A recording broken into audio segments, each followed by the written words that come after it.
going on, everybody? Happy Thursday. We've almost made it to the end of the week. Hurrah! One step at a time here. We're getting towards the weekend. And we'll talk about the weekend here in D.C. in just a minute. But we'll talk about today first, because today we had clouds out there. But the good news is we got warmer air coming in. Is it gonna snow, Mikey? Yeah, so much. Mikey, is it gonna snow? Oh my God! We're idiots. Sorry about that. Fox Eye weather. Yeah, Fox Eye weather. It might snow next week. We'll talk about that in a minute. We're not that excited about it yet. All right, working into what's going on outside right now. Let's go back to that live look at the Capitol. You see the cloud decks moved in. We did have some peaks of sunshine earlier, but most of that has generally moved out of the region, and we're going to be dealing with a lot of clouds for the rest of the day today. Here is sort of what's going on. Let's go over the satellite and radar. This is water vapor imagery. We're going way up above our heads to check out what's going on. See storm system number 1, which is bringing some heavy snows to portions of Nebraska, Kansas, Oklahoma earlier this morning, but I think they've about wrapped it up. This storm's kind of doing this thing, going up and running the Great Lakes. Out ahead of it, you can see this moisture plume coming really out of Mexico across the Gulf. You see the moisture plume coming up here. Then, because of high pressure sitting out here in the Atlantic, you're going to stream in a little bit of moisture here off the North Atlantic as well. So you got two streams of moisture coming together. That's why we have the clouds out there. But they're both coming from the south, and you know how warm the Gulf is this time of year. Water temp's still up in the 70s and 80s down there in the central portions of the Gulf. You're going to spill up some warm air or push in some warm air up into our region as well. So we're in for a warm up here in D.C. is basically what you get. Now there's still a northern stream coming down. You see, watch this last frames here of this sky. See that little piece pushing into that piece of blue pushing into the white. So there's still energy coming in there. So what that's going to do is trigger yet another storm as it moves down into this region, and you're going to spin up another storm that's going to be a much closer runner to us in terms of, instead of going up like this guy and going up through the Great Lakes, this guy is going to develop down here, and it's going to kind of ride the Appalachians up. That one's really going to push some strong warm air up into our region because it's going to develop down here where there is a lot of warmth, and then it's going to bring it up into our direction.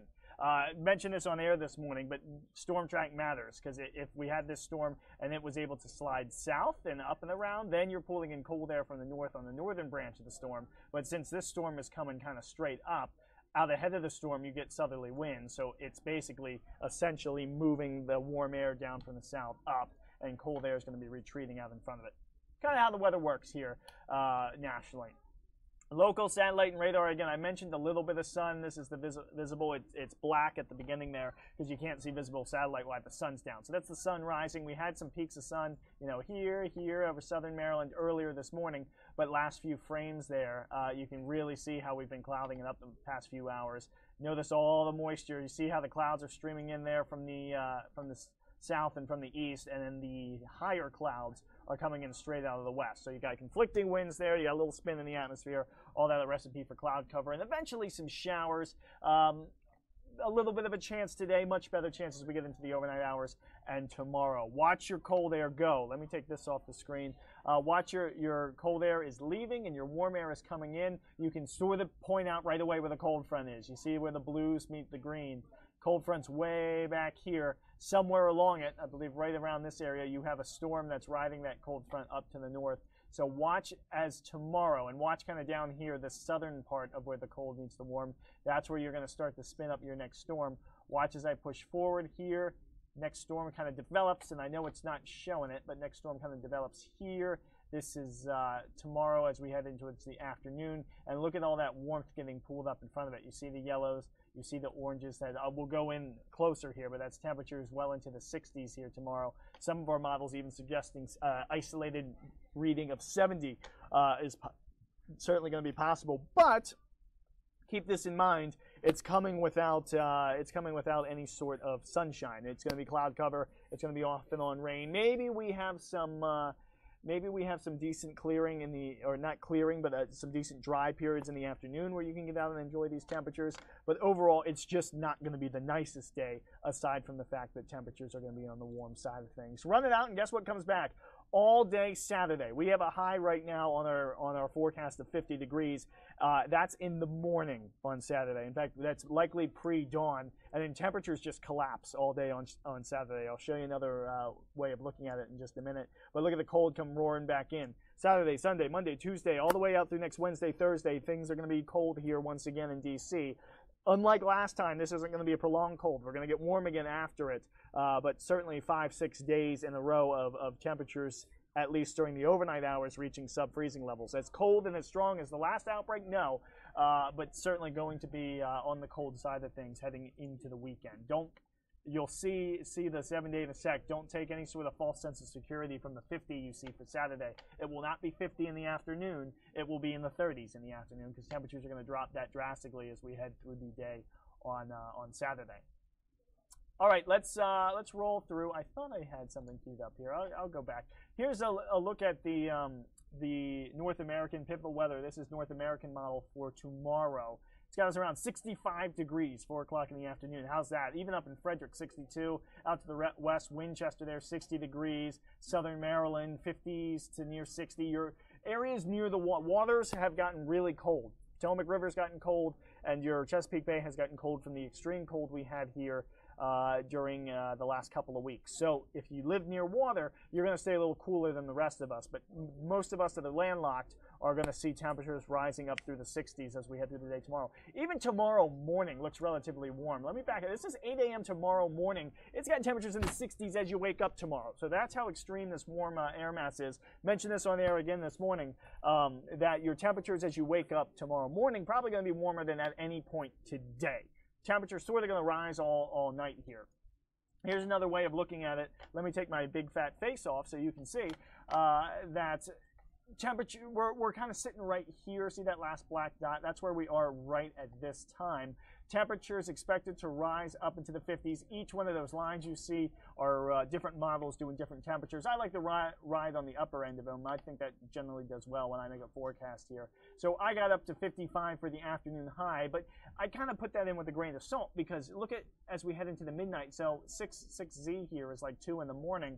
Trace that up. You're warmer at 2 in the morning than you were at any time today. And I think you're going to be warmer at midnight than you are this afternoon. That's just because of an effect of the southerly wind coming in. It's really going to push up the warmth. We could be a little foggy tomorrow morning. I'll have to watch that. But look at the slope of this line. So again, we're right here. And generally speaking, over the next 36 hours or so, we're going to be almost constantly warming right up until the 7, 8 o'clock hours of Saturday night there. Then your area of low pressure is going to be just off to the west, and you're going to start to swing cold air back around it. And as we roll through the morning hours on Saturday, we start Saturday after midnight, before dawn, in the 60s. We quickly fall through the 50s. That cold front's going to come through with authority right around sunrise, 7, 8, 9 o'clock in the morning. And then we drop all day. That's your day on Saturday, kind of right there that I just highlighted. See that line? Boop. That line is going down, down, down, down, down. So temperatures falling all day on Saturday. Sunday, you see, that's, your freezing lines up here. That's your high on Sunday. Below freezing on Sunday, near freezing Monday, maybe a little above it on Tuesday, but Wednesday, Thursday, temperatures back down below freezing. So enjoy your W for warm-up, because once we get into Saturday afternoon, here comes the poorly written cold. Ha-ha! All right, moving on. Here's temperatures, highs and lows over the next few days. Again, I went with 55, but some of these models, you see the max here, including your friend, that's the European Ensembles at 61 by midnight, and the European is actually, the European Operationals at 62 degrees by midnight tonight. So interesting to see. Look at all the models. The GFS Ensemble says tomorrow 70 is going to be possible in the afternoon, 70 possible out of the bias corrected as well. Don't worry about the titles. We lean 60s just because the clouds and rain. I think we could do 70 if we break into any sunshine at all in the afternoon. That's what it's going to take, I think, to get us to 70 degrees, or if we stay dry for an extended period of time. But I think because of the rain coming down and a little bit of fog potentially in the morning, we're going to be dealing with temperatures more like in the mid-60s. Your Ensemble is mid-60s, European Operational 64 degrees. I went with 65 or 60, I think 66. I see it right there is what I went. So I kind of split the difference, but I didn't go 70. I think it's going to take a little bit to get us to 70. If you're wondering what the record high temperature is for tomorrow, 76 degrees, set back in 1890. That's your record. I'm working on my mouse drawing handwriting, so excuse the poor handwriting. I don't think we're going to get there. We're not going to get to 76 tomorrow. Right? Unless we return fully sunny in the afternoon, which would be a shock. We're not going to get there. Notice your highs on Saturday. These highs in the upper 50s to near 60. That is AM, early AM, before you wake up out of bed, hopefully, or maybe as you're going to bed if you're out doing whatever you may be doing Friday night. So this is kind of reversed for your day on Saturday. This is what you're going to be in the morning before dawn, and then this is what you're going to be in the evening when you're going to bed. Temperatures down in the 20s. So we're really kind of falling off a cliff throughout the day on Saturday. Temps going to drop all day. Won't rain all day. And in fact, if we're, as you'll see in just a second, we may change over to a brief period of sleet and or snow before the precip gets out of here. Nothing I'm terribly worried about. I don't think we're going to see anything accumulate. I'll show you, though, just to double check on that in just a minute, what I'm talking about. Then here comes the cold. Again, it lasts through middle to end of next week. Then here comes the next warm-up, right there with the W. As we head into the end of the next work week, we could get highs near 60 once again, maybe even above 60 by the time we get to the next weekend. So maybe next weekend's the one to get excited about, because if you do this long of a warm period, these short little warm periods, short-lived warm periods, tend to be storm-driven, meaning that they tend to come with wetness and rain. But these longer warm periods, these 5-6 day warm periods out here, they tend to come with at least 1 or 2 days of dry conditions and at least some sunshine. So we'll keep our fingers crossed. If you're ready for a break from the cold and need some dry weather and sunshine to enjoy it, we may do that heading into the next weekend, next week time frame.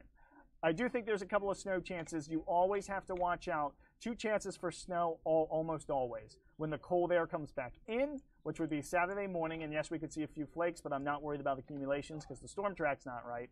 And then as the storm leaves, or as the cold breaks at the end of the pattern, there's always going to be at least the threat of some snow. It doesn't always pan out, but at least the threat should be there somewhere local around the area. And indeed, I think around next Tuesday, Wednesday, we'll have the chance to see something, which we'll go through in just a minute. Here's the latest American model.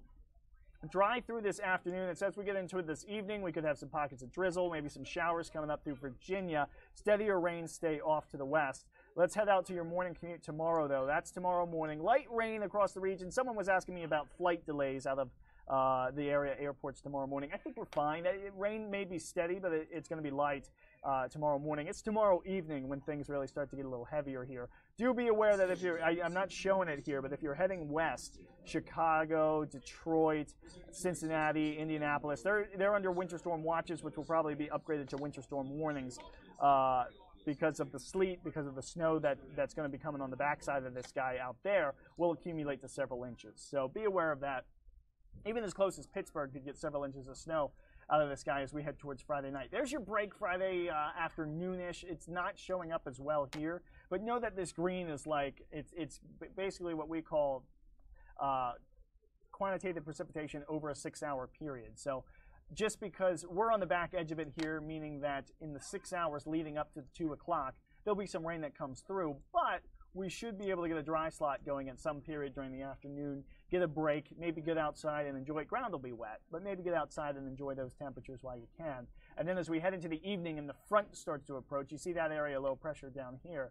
Front's kind of riding up. It's almost like a stalled boundary up to the north that the low is going to ride up, straight up the Appalachians, maybe in a little east of the Appalachians, which is sort of a rare track for these storms.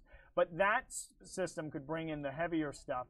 That bright yellow would be heavy rain, but what I kind of think of it as is more rain mixing with sleet out there to the west as cold air is really going to start to hammer down behind this storm. So air moves counterclockwise. So if you're ahead of the storm, you're pushing up the warmth. If you're behind the storm, you're pushing in the cold, and that's why you see the heavy snow through western Pennsylvania. If you're doing traveling this weekend and heading north and west, I would wait until Saturday afternoon or evening to go. Wait until the storm clears the region. If you leave... let's see, it starts snowing there during the morning. If you leave Friday night, you're fine too. But just watch the early morning hours of Saturday up in that direction. You can have some snow. I would wait till they clear the roads there. Here in D.C., there is a chance that, again, on the backside, this is 7 a.m. I'm sorry, I believe it's 8 a.m. on 8 a.m. 8, 9, 10, 11, 12, 4 hours behind. Yep, 8 a.m. It's 8 a.m. on Saturday morning. See the purple right here, D.C., Baltimore, I-95. You could do a little bit of sleet with this guy. Looking at the profile, so I'm kind of going to pull this out and show you the atmospheric profile. This is where cold air is throughout the atmosphere. So I'm going to draw a line on here, and that is where the freezing mark in the atmosphere, and these two lines you see. The only one I want you to worry about is that red line, because the red line is temperatures as you go up. These are atmospheric levels in pressure. So that red line is temperatures as you go up through the atmosphere. It's forecasting a nice cold layer. Everything on this side, where I'm drawing the C, everything on this side of that blue line right there is cold. Everything is on this side of the blue line is warm, as in above freezing on this side, below freezing here. So see how you have this nice little pocket that I just filled in the temperature profile of some cold air. That's your cold air coming back on Saturday, but it hasn't quite reached the surface yet here. And you also up here, notice you have a little warm pocket. So that's telling me it's probably not all snow, but there's a chance you could get basically rain falling through the layer, freezing as some snow, and then that snow melts and you get sleet. So you could potentially have a little bit of sleet here. It's not going to amount to much. Remember, we're in some places may get awfully close to 70 degrees tomorrow, so the ground's going to warm up just enough for us that I don't think it's going to be a problem here. Also, precip's going to get really light. A lot of times these systems kill precipitation real quick as these storms move across, so I'm not so confident that we're going to see anything here in the city. But I think north and west of town, where, like, let's go up to Frederick, Maryland. Like, if you're in Frederick, Maryland, look at how everything, so I'll draw that same line. Remember, everything to the left of this line is below freezing. See how that red line doesn't cross my blue line at all there. So that means the temperature profile is cold all the way to the surface. You can get a little bit of snow up there. Enough for a coating? Maybe on the grass, but I'm not terribly concerned with this Saturday amounting to anything. Let's go forward. Let's head into next week. I mentioned the cold's coming back. Quick look, European model this morning from weather.us. Show the Clipper system coming through during the day on Thursday, maybe some light, or Tuesday, next Tuesday, maybe some light snow showers. But it was Wednesday that was really interesting, because what it basically did, and it doesn't show the L's on here, but basically this area low pressure came out, and let me change my color here. So area low pressure came out across the plains in the Midwest. That's your Clipper system. It dipped down to our south, and then it got enhanced by the southern stream coming out of the south off the Atlantic. So it kind of sat right here. It got enhanced. It kind of took one of these tracks. And when it gets enhanced, it started throwing more moisture back in our way. And it gave us some snow. It gave us a period of light snow during the day on Wednesday that maybe accumulated to several inches, 2 to 4 inches, I think, if you want to know what the raw model output was here in D.C. There you go. That's not a terrible, I mean, it's not a blizzard.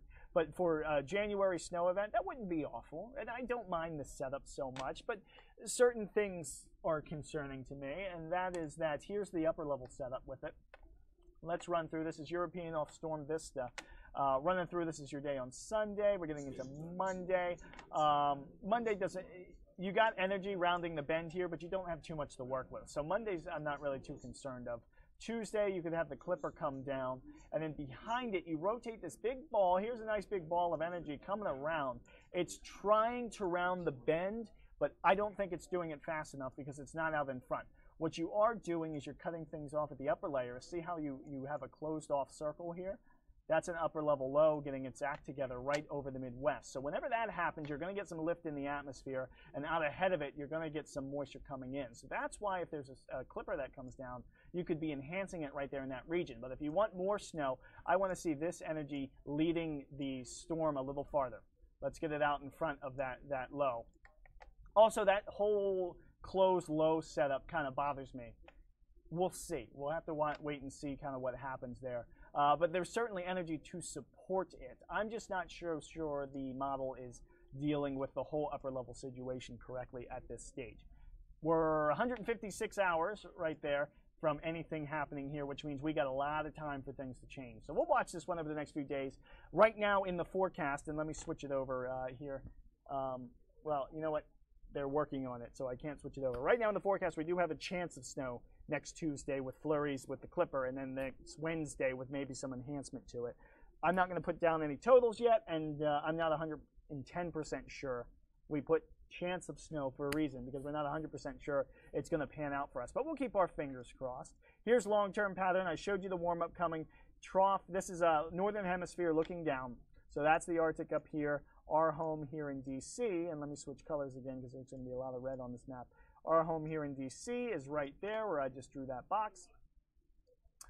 Let's go forward here. Nice trough sets up early next week. That's your big time cold, or not as cold as past weekend was, but that's your cold coming back next week. Then it goes, it fades away. You dip a nice big trough out into the west, and they could have more, if this is correct, with a nice upper level low kind of coming in there. You can have more rains in California with that, so we'll have to watch that.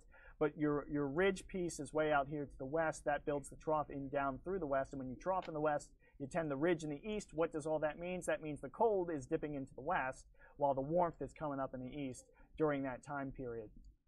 So that's how things kind of end for us. We'll have to, there's a chance that wave could come across right there, and you do have decent blocking across the Arctic. So see how there's that area of white right there?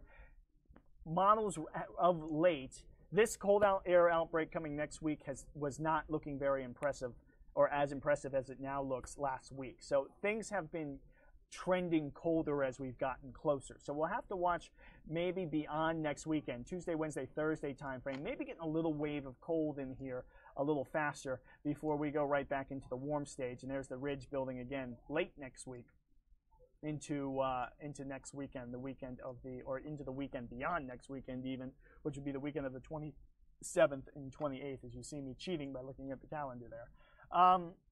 This all supported by a feature we call the Madden-Julian oscillation. That is this guy. We plotted on the chart of phases. Phases 6, 7, 8, 1, 2, 3, 4, 5. Those are the phases of the MJO. It has to do with where storms are forming, where areas of low pressure are in the across the Pacific Ocean into the Indian Ocean. It has to do with all of that. Just patterns. It's all patterns, and yes, it does play a major role in our weather patterns here in the United States. That's why we watch it. It's so much more complicated than I have time to explain, and I will put you to sleep if I try to explain it. But MJO is something I watch. All you need to know is what the phases mean here. Right now, we're sitting in a pretty strong phase 2, about to enter phase 3. Well, MJO phase 2 here is warm. See how January phase 2, Madden-Julian oscillation, MJO. Warm here. We're about to warm up. We're warming up. We were semi-warmish yesterday. We're warming up today. We're warm tomorrow. Phase 3 here, I'm sorry, I went to 1. Phase 3 here, which we're about to enter, is cold. So you see the correlations working already. We're about to go into phase 3 of the MJO. We should be getting cold here in the United States with what we call a negative global atmospheric angular momentum. Global winds. Global winds are below zero in terms of their, I'm getting way too complicated. Global winds are anomalously not as strong as they typically are, which is typical for a La Nina. Don't worry about that. Just notice that it says, hey, it favors the cold coming back. That's indeed the case in phase 3. But then after that, notice how this MBAO gets out into phase 4, and then potentially phase 5. Now, a lot of the European has been saying, no, it's not. We're not going to do 5. We're going to go 4 and then come back neutral. And when you're in neutral, the MJO isn't affecting our weather patterns here. But if we swing from 4 to 5, like those blue lines are the GFS. So if the GFS ends up being right and we swing from 4 to 5, you'll really see the warmth come on. So MJO 4 is warm here, and that's why I do have faith that we're going to warm it up after this next cold spell. This next cold spell not going to be as long-lived as the current one. And then phase 5 here is pretty warm as well if we're able to stick back into phase 5. What you need to do is get into phase 6, which is a transitional phase. That's semi-warm, but for January levels, it's really not all that warm. And then we need to get back up to phase 7, because if we can swing this guy and go 5, 6, 7, by 7 and 8 and 1, I believe, you're getting cold again. And that would be good if you're a snow lover here in D.C., because that would be as we're entering February. And historically, February, not taking into account La Nina, El Niños, or anything like that, historically, February is our snowiest month. So that's what we're watching for here, guys. Again, enjoy your warmth. Enjoy your warm-up. It's coming. It's on the way. Enjoy your 60s tomorrow. And then we will worry about the cold and what it will bring and whether or not we'll get any snow next week when those come up here in the future. All right, guys, that's all I have for your day today. We'll do it again tomorrow, and we'll see if anything's changed. Other than that, I hope you enjoy your Thursday. Molly. I'm sorry. turn my mic off. Molly is coming up in just a couple of minutes. She is going to have your latest news headlines. In the meantime, from the Fox 5 newsroom, Fox 5 social desk, I will say goodbye for the day. I hope you enjoy your afternoon. I'll be back one more time again tomorrow for your Friday. Let me leave you with, how about a live shot of the Capitol? Live shot of the Capitol. Sun's trying to break through just a little bit. But again, I wouldn't count on a whole lot of it today. Clouds are going to hold pretty thick this afternoon. And watch out for rain a little later tonight and into your daytime hours early tomorrow. All right, that's it for me. Molly's coming back in just a minute. She'll have your latest news headlines. See you guys.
Act, sponsored by Representative Marsha Blackburn. This bill simply states that doctors must provide medical care to any child born alive after a failed abortion. Finally, Mr. Speaker, additional legislative items are expected, including legislation to address government funding and other expiring priorities. I'll be sure to inform all members as soon as any additional items are added to our schedule. With that, I thank my friend and I yield back. I thank the gentleman for that information. I presume the CR will be a continuing resolution is anticipated, as the gentleman referenced. Is that accurate? I thank the gentleman for yielding. As the gentleman knows, we've been in discussions to try to get a budget agreement. Hopes that we can have that done this time. And if we're able to get that budget agreement, we'll need some time for the appropriators to do their work, and so we'd have a continuing resolution. I thank the gentleman for that. Will that continuing resolution be clean from your standpoint? That is to say that it will not include other items on it, or will it, do you have any anticipation that other items might be included on that? And I yield to my friend. I believe, I thank the gentleman for yielding, and I'm hoping he's asking this question so he'll return and start voting for those. But that has been in the past what we have done, the last two that we're doing, and I don't see any change in where we're moving forward now. The gentleman. The gentleman and I had the opportunity of being at the White House with the president earlier this week.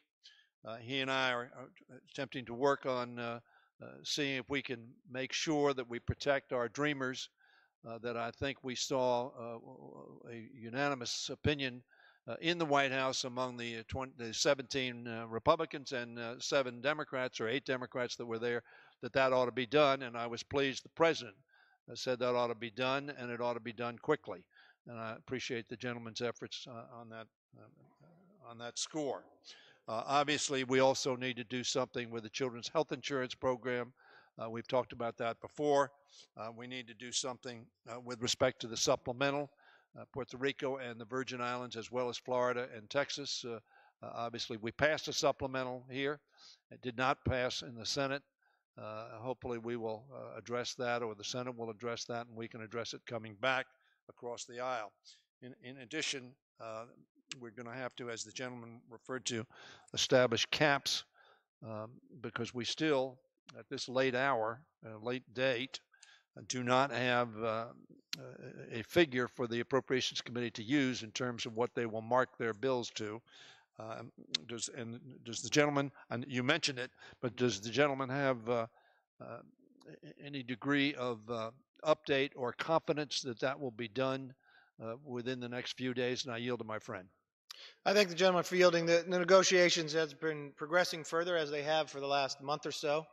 I believe, as we both know, the need of this funding for our military. I believe that military should not be held hostage for any other issue, and so I believe we can get to a solution here, and I'm hopeful that those who have been negotiating can find common ground in the next day or two so we can move forward. Nobody has, I thank the leader. Nobody has any intention, of course, to hold the military hostage. The gentleman, the military secretary Madison and his predecessors have all believed that a CR is damaging to the military's ability to move forward and plan. I would suggest to my friend, the Majority Leader, Mr. Speaker, that it is equally damaging to the non-defense side of the budget. Administrators, secretaries cannot plan for what resources they will have a month out, 2 months out, or until September 30th of the end of the fiscal year. So that reaching agreement is important on both sides of the budget. In addition, Mr. Leader, I would respectfully hope that we could pursue the policy and agreement that we made, and that Speaker Ryan was a principal on your side of the aisle, and Senator Murray, the principal on our side of the aisle, and reached agreement on parity of increase, not parity of expenditures because we spend more on defense, but parity of increase. And I would hope we could pursue that, and that would make it, I think, it would accelerate agreement on how we're going forward. But I know the gentleman is going to be working on both of those efforts. I appreciate that and look forward to working with him. And unless the gentleman wants further time, I yield back the balance of my time. Mario.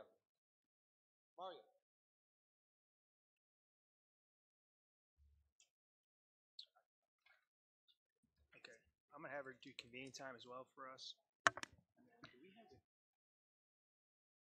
For what purpose does the gentlewoman from North Carolina seek recognition? Thank you, Mr. Speaker. I ask unanimous consent that when the House adjourns today, it adjourn to meet at 10 a.m. tomorrow, and further, when the House adjourns on that day, it adjourn to meet on Tuesday next, when it shall convene at noon for morning hour debate and 2 p.m. for legislative business. Without objection.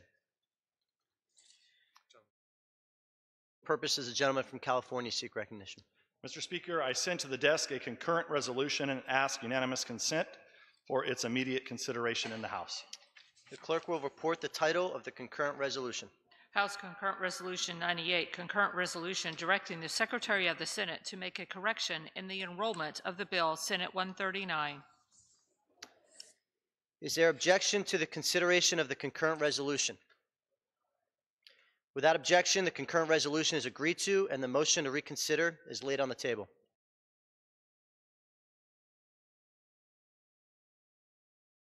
The chair lays before the House communications.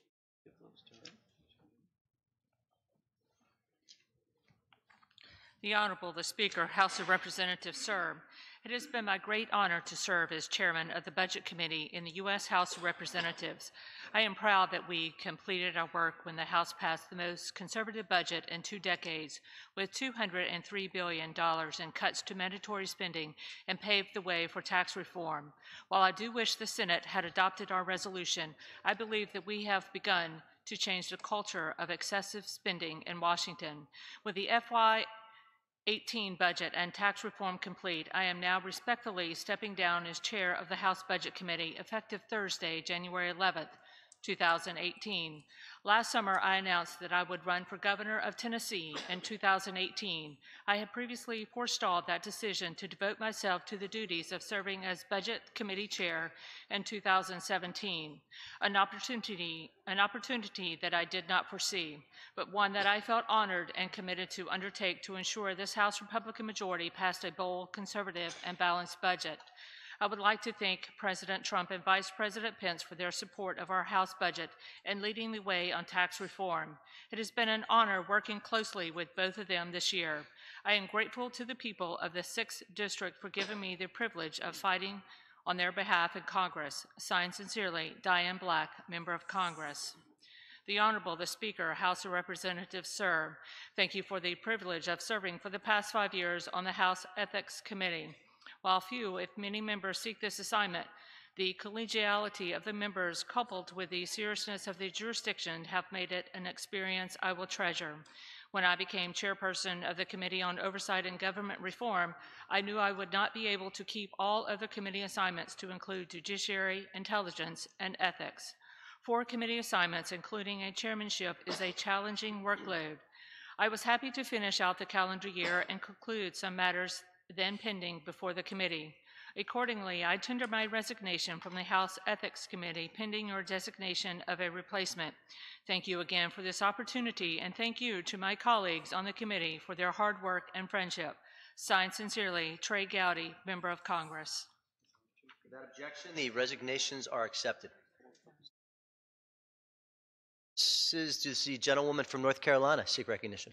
Thank you, Mr. Speaker. By direction of the House Republican Conference, I send to the desk a privilege resolution and ask for its immediate consideration. The clerk will report the resolution.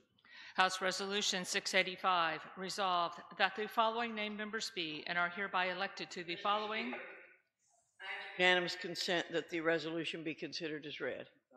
Without objection, the resolution is agreed to. The motion to reconsider is laid on the table.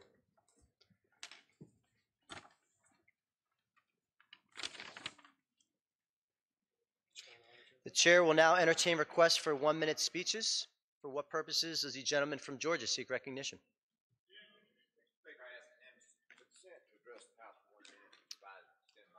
Without objection, the gentleman is recognized. Thank you, Mr. Speaker. I rise today to thank President Trump for shining a big, beautiful spotlight on rural America. My district has 17 rural counties, and far too long, our hardworking farmers in these communities have felt forgotten by past presidents. But thanks to the Trump administration's new policies and renewed support, that is no longer the case. This week, President Trump highlighted rural America when he addressed the American Farm Bureau's Federation's National Convention, making him the first president to do so since George H.W. Bush in 1992. In his address, President Trump pledged to work with Congress to pass the Farm Bill on time, critical legislation that supports our farmers. I'm a proud member of the House Agriculture Committee, and we have already been hard at work crafting this year's legislation. The President also signed an executive order expanding access to rural broadband. In today's world, broadband is not a luxury, it's critical and a necessity. My constituents need accessible, affordable rural broadband in their homes, schools, and businesses. It is critical for economic development. President Trump is implementing concrete solutions to make a difference for my constituents in rural Georgia, as well as Americans across this nation. Together with the Trump administration and my colleagues in Congress, I will continue my hard work to ensure that rural America is never forgotten. And with that, I yield back. For what purpose does the gentleman from California seek recognition?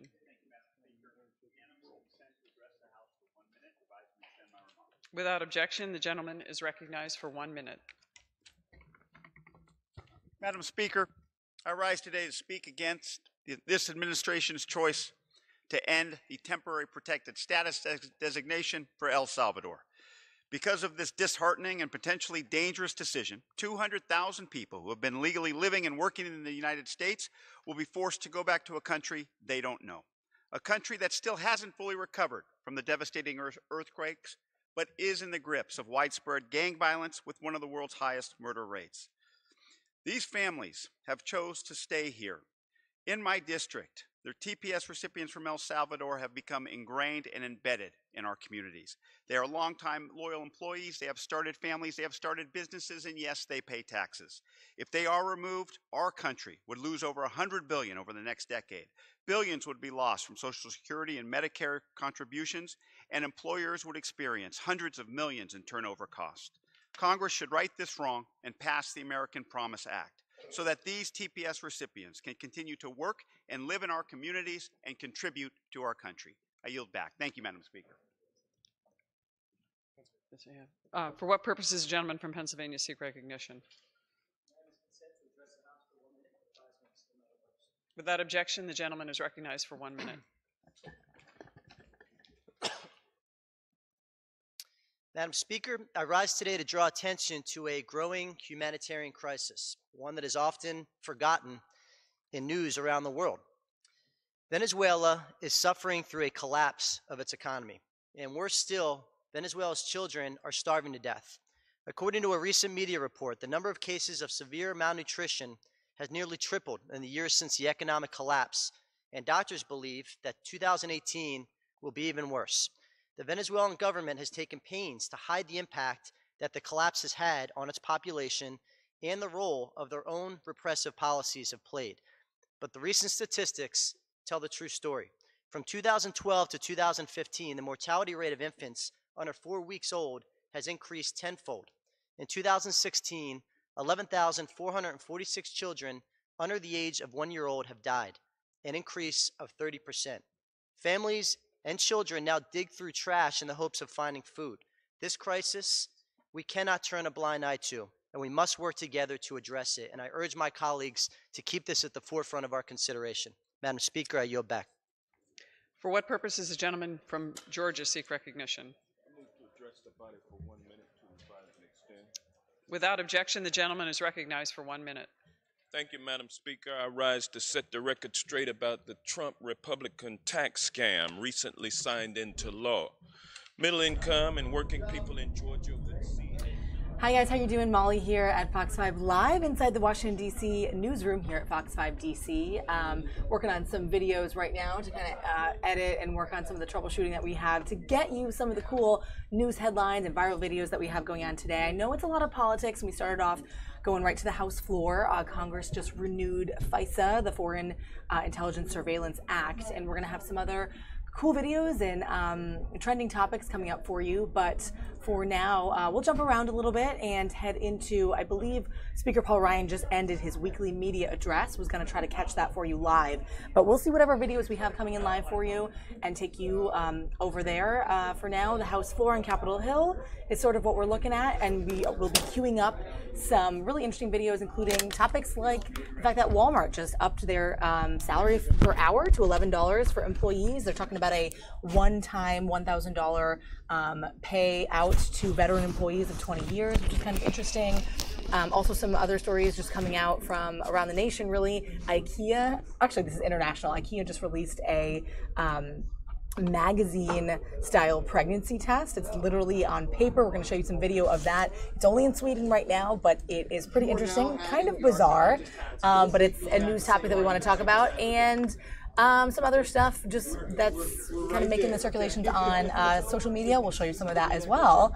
But for now, we'll kind of stick it to Capitol Hill and DC while we work on some of the stuff in-house for you guys. But as always, if you're on with us, if you're hanging out on our stream or you're a regular, feel free to join in on the conversation. Let us know what you think about what you're hearing, because you were sure to hear a variety of topics from the House floor. So we'll go back there for now, and then we'll come back into the newsroom, have some talk with some of the talent in the newsroom as well about their stories, and go from there. All right, guys, we'll see you soon. America and its citizens first. Mr. Speaker, I yield back. Purposes, does the gentlewoman from Texas seek recognition?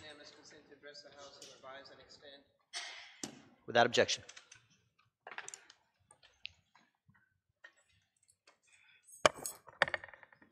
Speaker, this weekend I will join the AFL-CIO's 2018 MLK conference dealing with civil and human rights. And at that time, we will discuss the GOP tax scam that stops the labor movement in its tracks, because 83% of the tax cuts goes to the wealthiest 1% and raises taxes on 86 million. I invite my constituents to join me from 1 to 3 at the Hilton Americas, where we will be talking about the labor movement and the devastation of the GOP tax scam on the American people. At the same time, I am glad that I live in a nation that welcomes those who want to serve, coming from other countries, and live up to the ideals of this country. I want to pay tribute to Rose and Jose Escobar. Jose came to this country under TPS from El Salvador. It is important that this family not be broken up. Jose was unfairly deported and deserves humanitarian parole to come back to be with his loving wife, a citizen who works for the Texas Medical Center, and the 2 wonderful children. TPS, again, is not violating or jeopardizing the American people's security. It is a reflection of our compassion, our humanity, and our respect for those who come to this nation fleeing persecution and devastation. To send back Haitians, to send back El Salvadorians would be a terrible tragedy, and to send back our dreamers would be worse. Let's work as Americans to make this country what it is, a greatest country in the world. I yield back. Gentlelady yields. For what purposes does the gentleman from Pennsylvania seek recognition?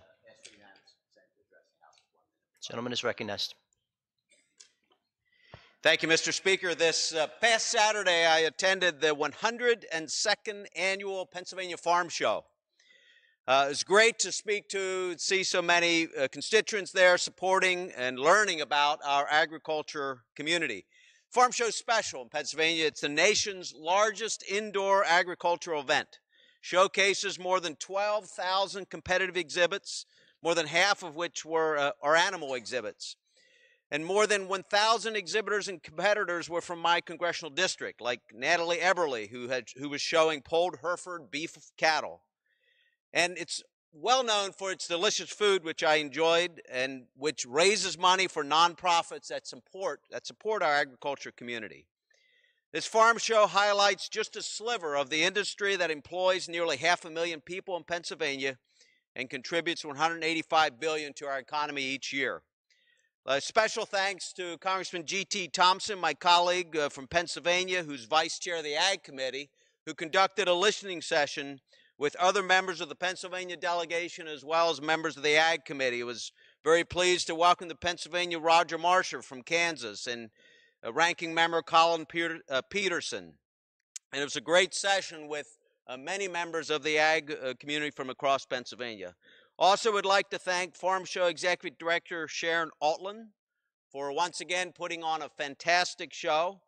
and PA Ag Secretary Redding, as well as U.S. Department of Agriculture Undersecretary Greg Eibach for attending and participating in the listening session as well. So once again, fabulous show, and I look forward to attending again next year. Thank you, Mr. Speaker. I yield back. Gentleman yields. For what purpose does the gentleman from North Carolina seek recognition? The gentleman is recognized.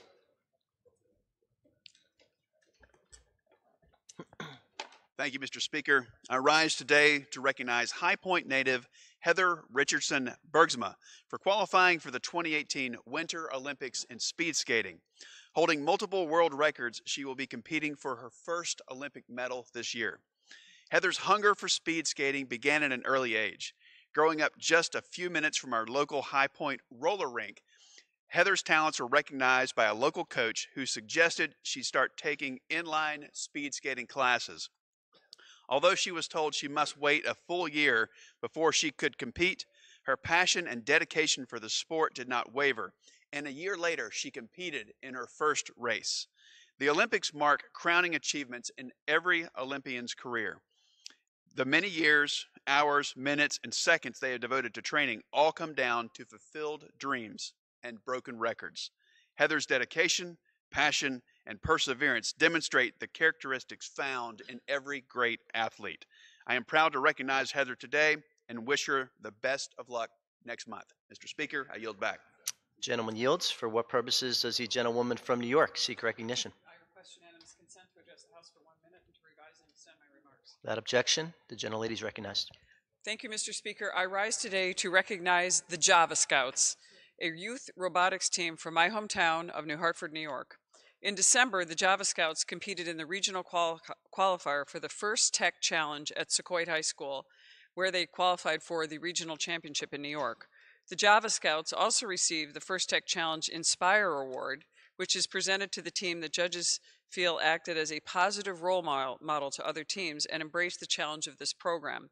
I would like to extend my congratulations to the Java Scouts team personally. Keegan Burt, Liam Evans, Kyle Grover, Ari Sprague, Kyle Tuttle, Jimmy Wadnola, and Leon Zong. I wish the Java Scouts continued success as they move forward to the regional championship. It is, I take great pride, and it is a great honor in representing these young constituents who place such an emphasis on determination, ingenuity, and education in achieving these many worthy goals. I yield back, Mr. Speaker. The gentlelady yields. For what purposes does the gentleman from Georgia seek recognition? Ask unanimous consent to address the House for 1 minute and to revise and extend my remarks. Without objection, the gentleman is recognized. Mr. Speaker, I rise today to recognize the winning team for the 2017 Congressional App Challenge for the 1st District of Georgia. Cole Goldhill, Luca DeCarriere, Joseph Kim, and Ryan Cranford. Over the last 4 months, 190 members of Congress hosted the Congressional App Challenge in their districts where students compete to code original apps. 4,100 students participated, submitting over 1,000 original apps. The winning team in Georgia's 1st Congressional District is from Richmond Hill Middle School and created the app Wing Finder. This app enables individuals who enjoy viewing butterflies to find more information about those butterflies, comparing their wing colors to a database containing numerous facts about them. I am proud of these students in Richmond Hill for doing such a great job coding and creating this app. Seeing what these students can achieve through technology truly gives me great hope for the future of our country. Thank you, Mr. Speaker, and I yield back. Gentleman yields. Are there any further requests for 1 minute speeches?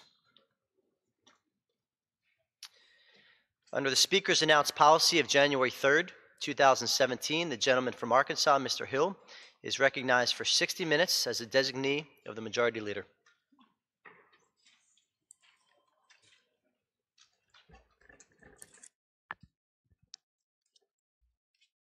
Mr. Speaker, I thank you for the opportunity to address the House this afternoon. Beginning in 2013, I began discussing how our economic recovery was subpar in comparison to post-World War II recoveries. That's in part due to, as I argued, the wet blanket. Hi guys, Molly here inside the newsroom at Fox 5 DC Digital. We are still efforting some work to get some videos up for you for some trending topics and interesting stuff that's been going on in the news. I recognize the House isn't always the most stimulating, but pretty interesting to hear some of these topics, and they're really varied that they're talking about right now on the floor. And Pete, I see that you're interested in the Winter Olympics. So are we, right, T? Yes. Pumped for that. Yes, absolutely. Very excited. Kind of cool to see one of these representatives talk about that. I'm sure we'll be talking about that more as they come up. I've been following kind of some of the athletes who are going into that, and I love the Olympics every time they roll around, so it's exciting to hear. And I know you mentioned the North Korea relations on that. The news, of course, that North Korea will be having a team. They'll be sending them. We'll have to check the opening ceremonies and see how that all plays out when that does happen. In fact, I had it in my calendar as to when it's coming, but yeah. So that's exciting. February 8th is the opening ceremony, so very exciting stuff with that. We're queuing up some video of various topics and headlines to share with you, and we'll be back inside the newsroom for that. So playing out some happenings on the House floor for now. Right now we also have a live look inside where Speaker Ryan just made his weekly address. We'll try to cue some of that up for you and then see who else is coming up to that podium. This is sort of the media room where they address the press in these weekly availabilities. Usually Speaker Ryan makes his, Nancy Pelosi makes hers, and we hear from some of those officials on the Hill. So, yes, Iran, you're mentioning the power going out at CES. I did see that. We had a little bit on that on our morning show. It went out for about 2 hours in total, which totally makes sense to me because, you know, CES is there with all the hot new products. They're using all the power and all the tech. I think it's kind of cool. It sort of signifies that it's sort of a testimonial, right? That they're using all that energy for good reason because they have all those cool new products. But yes, they did go out. Unfortunately, hopefully it didn't affect too many people in a negative way. And Pete saying, yeah, that tech is useless when the lights go out. True. I'm sure they had to kind of find something else to do with their time, but I wasn't too surprised to hear that happened. I do have a couple good friends who are actually at the Consumer Electronics Show in Vegas, and Iran, I know you're close by to it.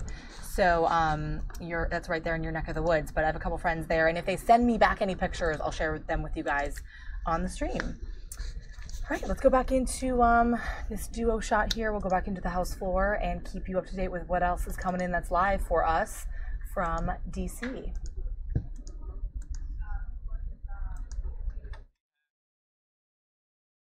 The VA Accountability Act, a shocking idea that bad employees should be fired. And through the public oversight of our committees or in my own Golden Fleece Awards, that we demand accountability of the personnel of the federal government and common sense in the application of our policies. Howard recalls the U.S. Open Golf Championship back in 2011 out at Bethesda, Maryland, when county officials shut down a children's lemonade stand near the course because it didn't have a vendor's license, Mr. Speaker. So this mindless box-checking approach is not limited just to the Beltway's federal mandarins. So enters President Trump, our new president.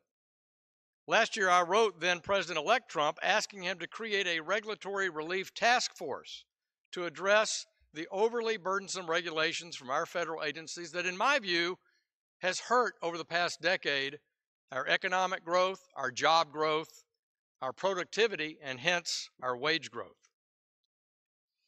In February of 2017, President Trump ordered federal agencies to create a regulatory reform task force to identify rules within their agency that needed elimination or modification. I rise today to recognize the improvements in the regulatory process in the past year and the significant reductions in cost to the economy as a result.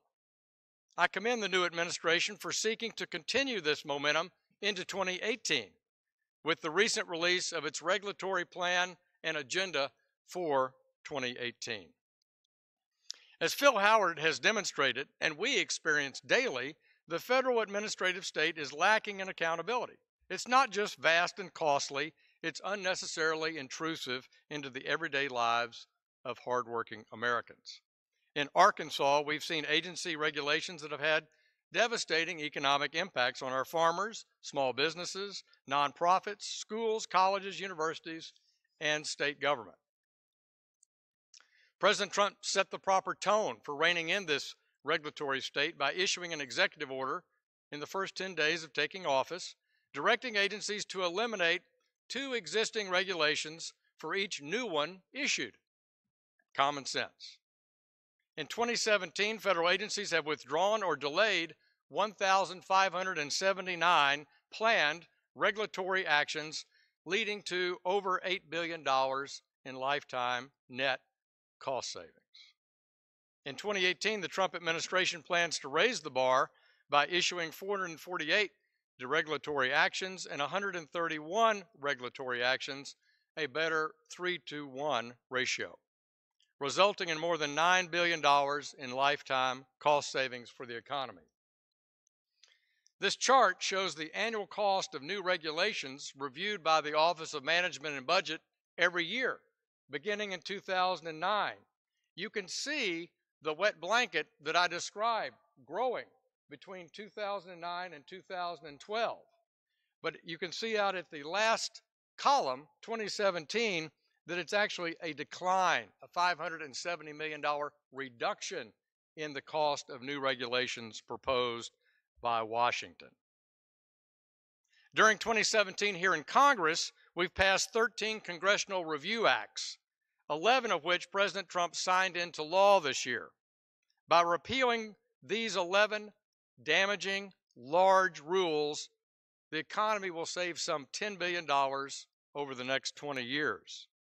These savings and cuts put the control back in the hands of the American people and ensure that more accountability and much-needed transparency to the rulemaking process is assured, while providing that local businesses, local farmers, and communities have relief. Also, we're working with the administration to right-size regulatory costs through the use of cost-benefit analysis and asserting our Article I oversight authority. Thus, Congress is working through our committee process also to lower and remove the costs and burden of that wet blanket of an overburdened regulatory state. Naturally, this cost-benefit work must be done responsibly by balancing labor and capital, clean air and water, energy security, a clean energy future, safe banks, protected consumers. All that is the responsibility of our elected members in the House and Senate and their oversight of the executive. I commend President Trump for cutting the red tape in Washington, giving control back to our states, local communities, and hardworking taxpayers. Mr. Speaker, I rise today to discuss my recent resolution here in the House, H-Res 673, which expresses concern over attacks on the Coptic Christians in Egypt. I had the opportunity to travel to Egypt last year. In the course of preparing for that trip and during the trip, as well as after I returned back to the United States, I repeatedly heard about the plight of Coptic Christians in Egypt. Now, ISIS named the Copts their #1 target, and we all know the brutal atrocities against them. In Libya, back in 2015, ISIS beheaded 21 Coptic Christians, sending shockwaves from that photo around the world. Scores were killed in the bombings of St. Peter and St. Paul Church in Cairo in December 2016. And most recently, on December 29th, 11 were shot and killed outside St. Manas Church in Helwan. These are just a few of the atrocities carried out against Copts by terrorist groups like ISIS. I had the opportunity to walk the halls of St. Peter and St. Paul Cathedral. I reflected on the Gospel of Matthew when Mary fled to Egypt with the baby Jesus to save him from King Herod. The Copts are the Egyptians. In fact, the word Coptic in Greek means Egyptian. But there in St. Peter and St. Paul's beautiful cathedral in Cairo, murdered by a coward as women and children prayed, blood splattered on the walls marked the horror and chaos of that place of worship and serenity. Although Coptic Christians have been repeatedly victims of numerous attacks from terrorist groups and extremists, it has been most disturbing to me to learn of the attacks carried out against Copts and Christian churches that are carried out by their fellow Egyptians. On December 22nd, 2017, just after Friday prayers, dozens of Egyptian Muslims assaulted a Coptic Christian church south of Cairo in an act that started out as a demonstration. While unsanctioned by the Egyptian government, this church had been holding services for some 15 years. According to reports, the individuals called for the church's demolition, destroyed its contents, and assaulted those worshiping outside. Based on similar attacks, it's unlikely, Mr. Speaker, that the Egyptian government will hold those perpetrators accountable for this egregious action. And this is just the most recent example of the ongoing trend of assaults on Copts, their churches, and their property. I believe that many of us in Congress were pleased to see Egyptian President El-Sisi join Coptic Pope in participating in just last Saturday's Orthodox Christmas Mass at the recently opened Nativity of Christ Cathedral in Egypt's new administrative capital east of Cairo. President El-Sisi's words of tolerance and hope are appreciated by all those who respect peace for all those who live in Egypt and all who favor religious freedom across the globe. However, while President El-Sisi spoke words of tolerance, there are, in my view, greater actions that both he and the Egyptian government can take to protect the rights of Egyptian Christians, seeking merely to raise their families, pursue their work, respect their leaders, and love their ancient nation. For this reason, I introduced House Resolution H673 to urge continued progress in the religious tolerance in this very important country. There are many constructive steps that will enhance tolerance, provide better security for Christians, and improve the education and opportunities for all Egyptians. My colleagues and I offer this resolution because of our long friendship and partnership with Egypt.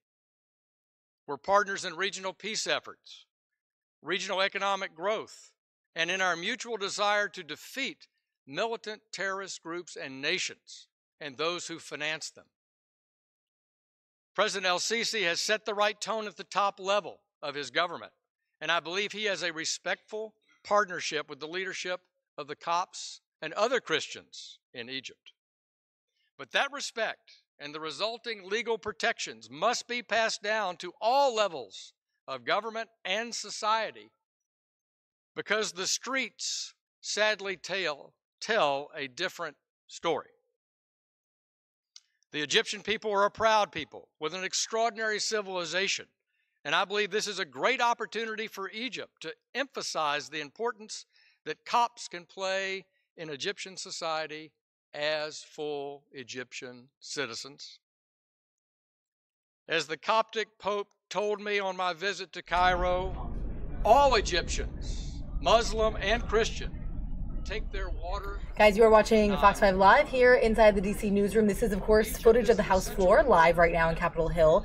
Right below on the headline here, you read probably that moments ago Congress, or the House rather, renewed the Foreign Intelligence Surveillance Act, which is essentially online spying tools for federal agencies to retain that power for 6 more years. They actually just narrowly approved this long-term extension of that act for 6 more years. And now that particular bill will head to the Senate, where it is expected to pass, and then to the White House, where Trump is expected to sign that bill. So some interesting stuff this morning about that act passing. Now they're talking about a variety of topics, of course, on the House floor. And earlier we brought you that bump shot where Speaker Paul Ryan had his weekly address. Now Nancy Pelosi is up at the podium, so let's jump in there to catch her live from her media address this morning. Hope you guys are doing well on this Thursday, January 11th. We'll see you back in the newsroom in a second. Let's go over to Nancy Pelosi. Now, I mean, really? And to the wealthiest 1% in our country. And some think as up to $2 trillion if the Fed increases the interest rates, but nearly $2 trillion added to the deficit. 83% of the advantage to the top 1%. 86 million middle-class families have their taxes increased. Over nearly $1.5 trillion tax cut for corporate America, unpaid for, and nearly $2 trillion added to the national debt. And that's a staggering opportunity cost for what we could do with those resources. For example, to invest in infrastructure, to increase the solvency of Medicare, Medicaid, education, veterans, and families. Today, the Republican majority announced Medicaid work requirements that are purpose-built. Their purpose is to chip away at our nation's promise of dignity and security for working families. It's really sad. 83% of the benefits go to the top 1%. Now, let's talk about working poor people. It's really sad. The elderly, disabled, pregnant women, and children will all suffer from today's draconian decree, and that we will fight. Instead of working in a bipartisan way to put the middle class first, Republicans pillaged the middle class, sold out our children's future to big corporations and the richest. Republicans spent 2017 rigging the system even further against working people, and they're planning the same for 2018. In addition to what they just did on Medicaid work requirements, just think they're afraid of their own shadow. They won't even put it down on paper to have a budget. They announced over the weekend they probably won't have a budget. Well, because they want American people to see the violence they have done to priorities that should be in the budget that meet the needs of the American people. Democrats believe that America deserves better. We believe in a better deal, better jobs, better wages, better future.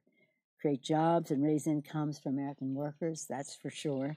Lower the cost of living for American workers. We can start by lowering the cost of prescription drugs, and they've just nominated somebody to be head of HHS who is a master of increasing the cost of prescription drugs, and give every American the tools to succeed in the 21st century.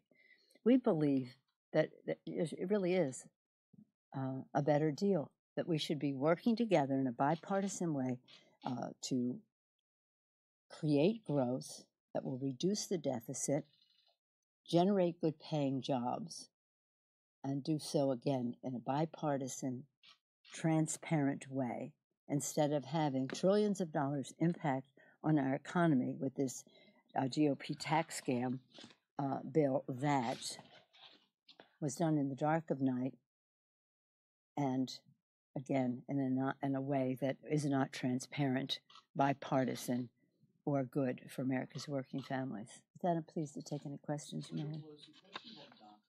Yes. The Republicans have put forth a deeply conservative bill that runs counter to pretty much every red line the Democrats have drawn. Is there an opportunity to bridge this? Oh, absolutely. I wouldn't pay too much attention to that bill. There are lots of things going on, this meeting here, this meeting there, that. But I do think that what has happened this week that is, I don't want to say different, different, is we're going along with what the president said. He supports the Dreamers, DACA he calls it, that's okay, and wants to have some border security. We all know we have a responsibility to secure our border, so we could find our common ground there. Then this week it emerged that he wanted to change immigration policy with addressing family unification initiatives, which they call by another name, which I won't use, and ending the diversity visa. And so now we have to deal, and that's why some of this week people were finding out for the first time that there were communities that were affected by this very directly, and we had to address those concerns. And I think that's all possible. I think people of goodwill are coming together on both sides of the aisle, on both houses of Congress, to get the job done. There's a Democratic, a bipartisan bill that was put forth by Mr. Hurd and Mr. Aguilar, has bipartisan support and many Republican supporters too, and you should be looking at that as well. But I think this is all doable, yeah. And I'll go and again, as we discuss that, we're discussing the caps, the parity and pay-fors, how we're paying for it, funding for opioid epidemic and for veterans, as you've heard me say before, CHIP, community health centers, etc., NIH funding, emergency disaster funding, saving endangered pensions, passing the DREAM Act. All of these have bipartisan support. We think a solution is in sight. Yes, ma'am. Nance. That House Speaker just said he really likes that bill and can see it getting the support of more than half of his conference. Do you see it becoming the vehicle for a compromise on that? Do you think it's a vehicle if he gets half of his caucus? Now, do you think Democrats are going to vote for that bill? That's a completely out of the question. You know what? This is a, how do you refer to this? This is sort of like a little dance. Okay, Mr. Chairman, thanks for your bill. I really like it. It has no prospect for success. Zero. Well, half of the Republican caucus is not a majority of the House, and the Democrats simply won't support that bill. I mean, it doesn't share any of the values that we have been talking about all along. So it's a non-starter. I wouldn't waste my time on it. Yes. So that said, there's a lot of fractionalization in your caucus about what should be done on DACA. I don't think so at all. Well, what do you name one thing? But when it comes to specifics of what people are willing to accept on DACA, what they're willing to accept on DACA. So what is the fractionalization? Well, the idea that if push comes to shove by next Friday, right, and they need votes to help keep the government shut down, and these talks, as you say, are going so well between now and then, but the deal is just not in hand yet.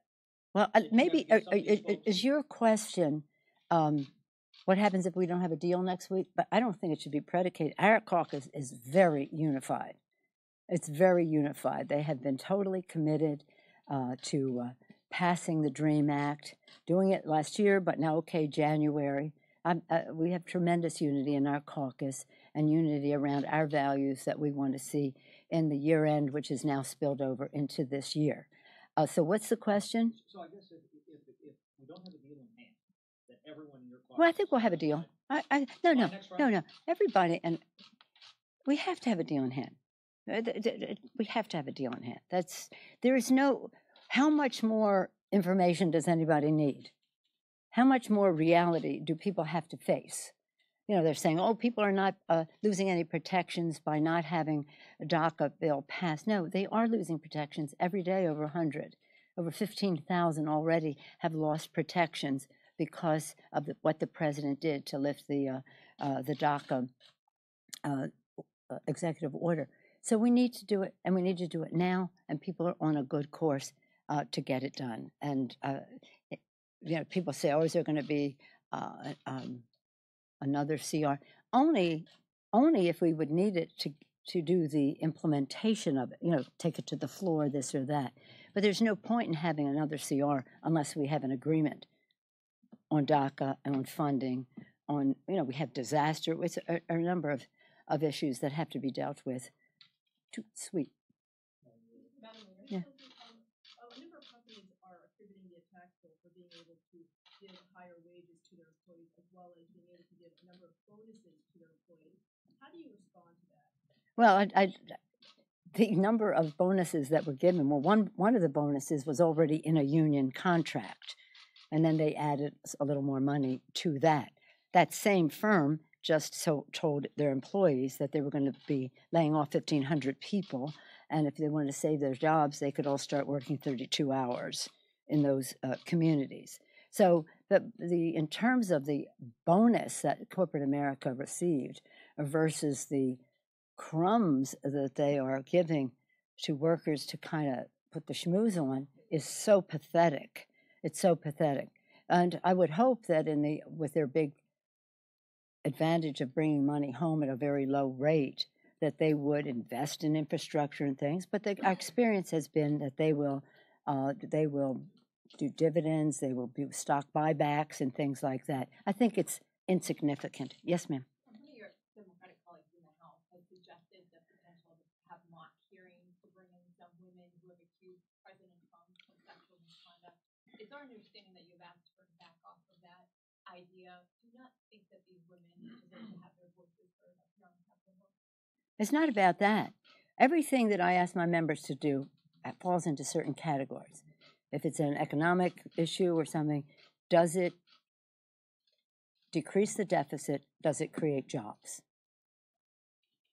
Can we do so in a bipartisan and transparent way? That's how we would start. On these issues that relate to sexual harassment, we're going to have a bill that's supposed to come up next week. They're just putting the finishing touches on it. Jackie Spear took the lead on that, but it's bipartisan, and will come up next week. And that addresses what's happening in Congress. Our next responsibility is to, and we could do that more quickly. The next responsibility is, I call it the Rosie the Riveter, addressing the concerns of women in the workplace and how we work with the EEOC and the private sector to have standards, climate measures of climate, training, and all the rest to improve the situation for America's working women wherever they work. All of that can be done on a bipartisan basis. All I was trying to try to keep people in as much a bipartisan space as possible, especially on the issue of sexual harassment, which is bigger, is a big issue in our country. I think you know that. And in support of some of your members bringing sexual harassment victims to You didn't hear me, I guess. Bipartisanship, sexual harassment. It's a big transformative time as we deal with that. So how can we do this in a bipartisan way? I don't think that's bipartisan. It doesn't meet the standard that I have established. We have to honor our responsibilities first, and that's what our standard is. Others have said, well, how about do this or that? But there's real desire and experience on the part of our Women's Caucus to work in a bipartisan way with other women. I don't think that would be helpful in terms of what we need to do for the American people. It's not all about Donald Trump. Everything isn't. It's about our responsibilities to America's working women. I thank you for asking. Yeah, Kate. Happy New Year. Happy New Year. Since the last time we saw you in this forum. So I'm wondering, do you think that Donald Trump is a very stable genius? What difference does it make? What I think? No, I mean, I'm not going to that place. I'm just not going to answer your question about his.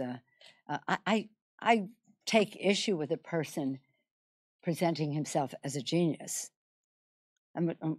Doesn't that raise certain questions? But I'm not going to go to how his tweets. I'm just not going to that place. This morning he put out 2 tweets were so undermining of what we were trying to do on the floor in terms of FISA and the rest. We're like, he doesn't even know what the bills are about. And he's putting out tweets. So I'm more concerned about what his policies are and how they affect everyday Americans in their lives than his view of himself. Yes.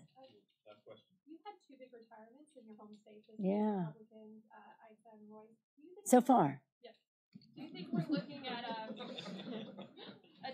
do you know of any more, first of all? And then, do you think we're looking at a Democratic wave? Well, I do believe that, let me just say, getting back to the tax bill, because that's really what our thrust is. The polling on the tax bill is 55, 33? Yeah, 33, 55. 33, 55. Yeah, 33 approved, 55 opposed. So I'm very proud of the messaging on that the public is listening in a discerning way to what is happening on that. And that makes a difference in their lives. And that's what elections are about. They make a difference in people's lives. There is no question, and this is what I did before to win the Congress, that it was really important for us to have unity in our party, to make sure the public understood the issues and how they affected them in a discrete way. You can't do every issue. Then it was the president wants to privatize Social Security. I don't know if many of you were around there, but that was our fight. And when President Bush's numbers came from 58 in January to 38 in September. I know you guys are talking about Trump's tweets right now a little bit. Actually, just featuring one of the most recent ones he tweeted about 3 hours ago about that Foreign Surveillance Act that we were just talking about. Leader Pelosi was just mentioning a little bit of that as well and his tweet. So I wanted to throw that up there in case you are kind of watching and correlating that. I think we could probably have a whole show or discussion about some of your favorite tweets of the president. They definitely do make news, make headlines for sure. But there's his tweet about the act that was just passed by House is expected to also be passed in the Senate and then be signed on the president's desk. And we'll keep an eye on some of the other tweets if he does come up with some other ones. But right now you're watching Nancy Pelosi, the Democratic leader, making her weekly address to the media, talking about a variety of topics. We're going to talk also about some other things that are making headlines, some top stories of the day back in the newsroom in just a moment. Including Walmart, who is upping their salary for millions of workers. They are the largest employer in the country, and that will be quite significant. So we'll chat about that a little bit, and some other things as well that are hot topics. So we'll talk in just a second, guys. We'll finish out Nancy Pelosi's address, and we'll see you soon. They'll start saying things like, "Oh, they're giving the money away," bonuses, right? $1,000, and now I'm getting $1 billion. So the president's numbers under 50. Oh my gosh, under 40. History on our side. When President Clinton's numbers went down, they won. When President Bush's numbers, we took his numbers down on the Social Security issue, we won. When President Obama's numbers went down, they won. Now, it's not dispositive of the issue. It takes a unified, strategic, focused campaign to make sure that the public is aware of the differentiation in terms of the issues and the opportunity that is there. This is a year like none other. There's last year and this, we've seen overwhelming enthusiasm. People following the election in 2016 saw the urgency, wanted to take responsibility, and that gives us opportunity. And so now you see some retirements, as we saw in 05 and 06, because the president's numbers went down and because their prospects for success were lower, and the prospects that even if they won, there was really a good chance they'd be serving in the minority. So again, the election's not today, but it is 10 months away. I mean, I believe that we're well over halfway from the last election already. And the caliber of candidates coming forward is just spectacular. We're very proud. And elections are about two things: who wins, who takes the seat, but it's also about how candidates of either party, any party, are held accountable to the public on issues of concern to them. So we find it a very exciting opportunity. And we'll put one good day in front of another, one good week in front of another, one good month in front of another, and pretty soon. Yes, sir. One last, my friend here. We're giving an upbeat assessment on these immigration negotiations, Yeah. but it's not entirely clear to us who's doing the negotiating. I mean, there's this group with Kevin McCarthy that Dick Durbin seems to be reluctantly participating in. He has his own group. There's the big four leaders. So who's going to cut this deal? And then when will we know that you have one? If you can't even agree on who's talking. Just stay tuned. Stay tuned. I would say of that McCarthy, the five white guys, I call them, I thought you're going to open a hamburger stand next or what? That could have been done 4 months ago. the very idea that this week they're saying, oh, why don't we get 4 white guys and General Kelly to come and do this? You have to understand, in our caucus, we are blessed with great diversity. The understanding of the issues, the ability to translate policy into the lives of people, the sensitivity, even on the wording, is really important for people who have been engaged in these issues to be there at the table. And they've been working on it in a bipartisan way for a long time. To ignore all of that and say, well, 4 of us are going to go in a room with General Kelly and we're going to come up with something. Well, they could have done that 4 months ago. Why now? Except perhaps to delay. I don't know. But there's plenty of other bipartisan activity going on that gives me hope that we're pretty close. But as I said to you, this week went from DACA border to DACA immigration policy.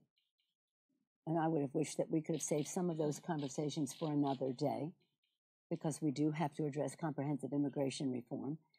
DREAM Act is not a substitute for comprehensive immigration reform. It is a first step.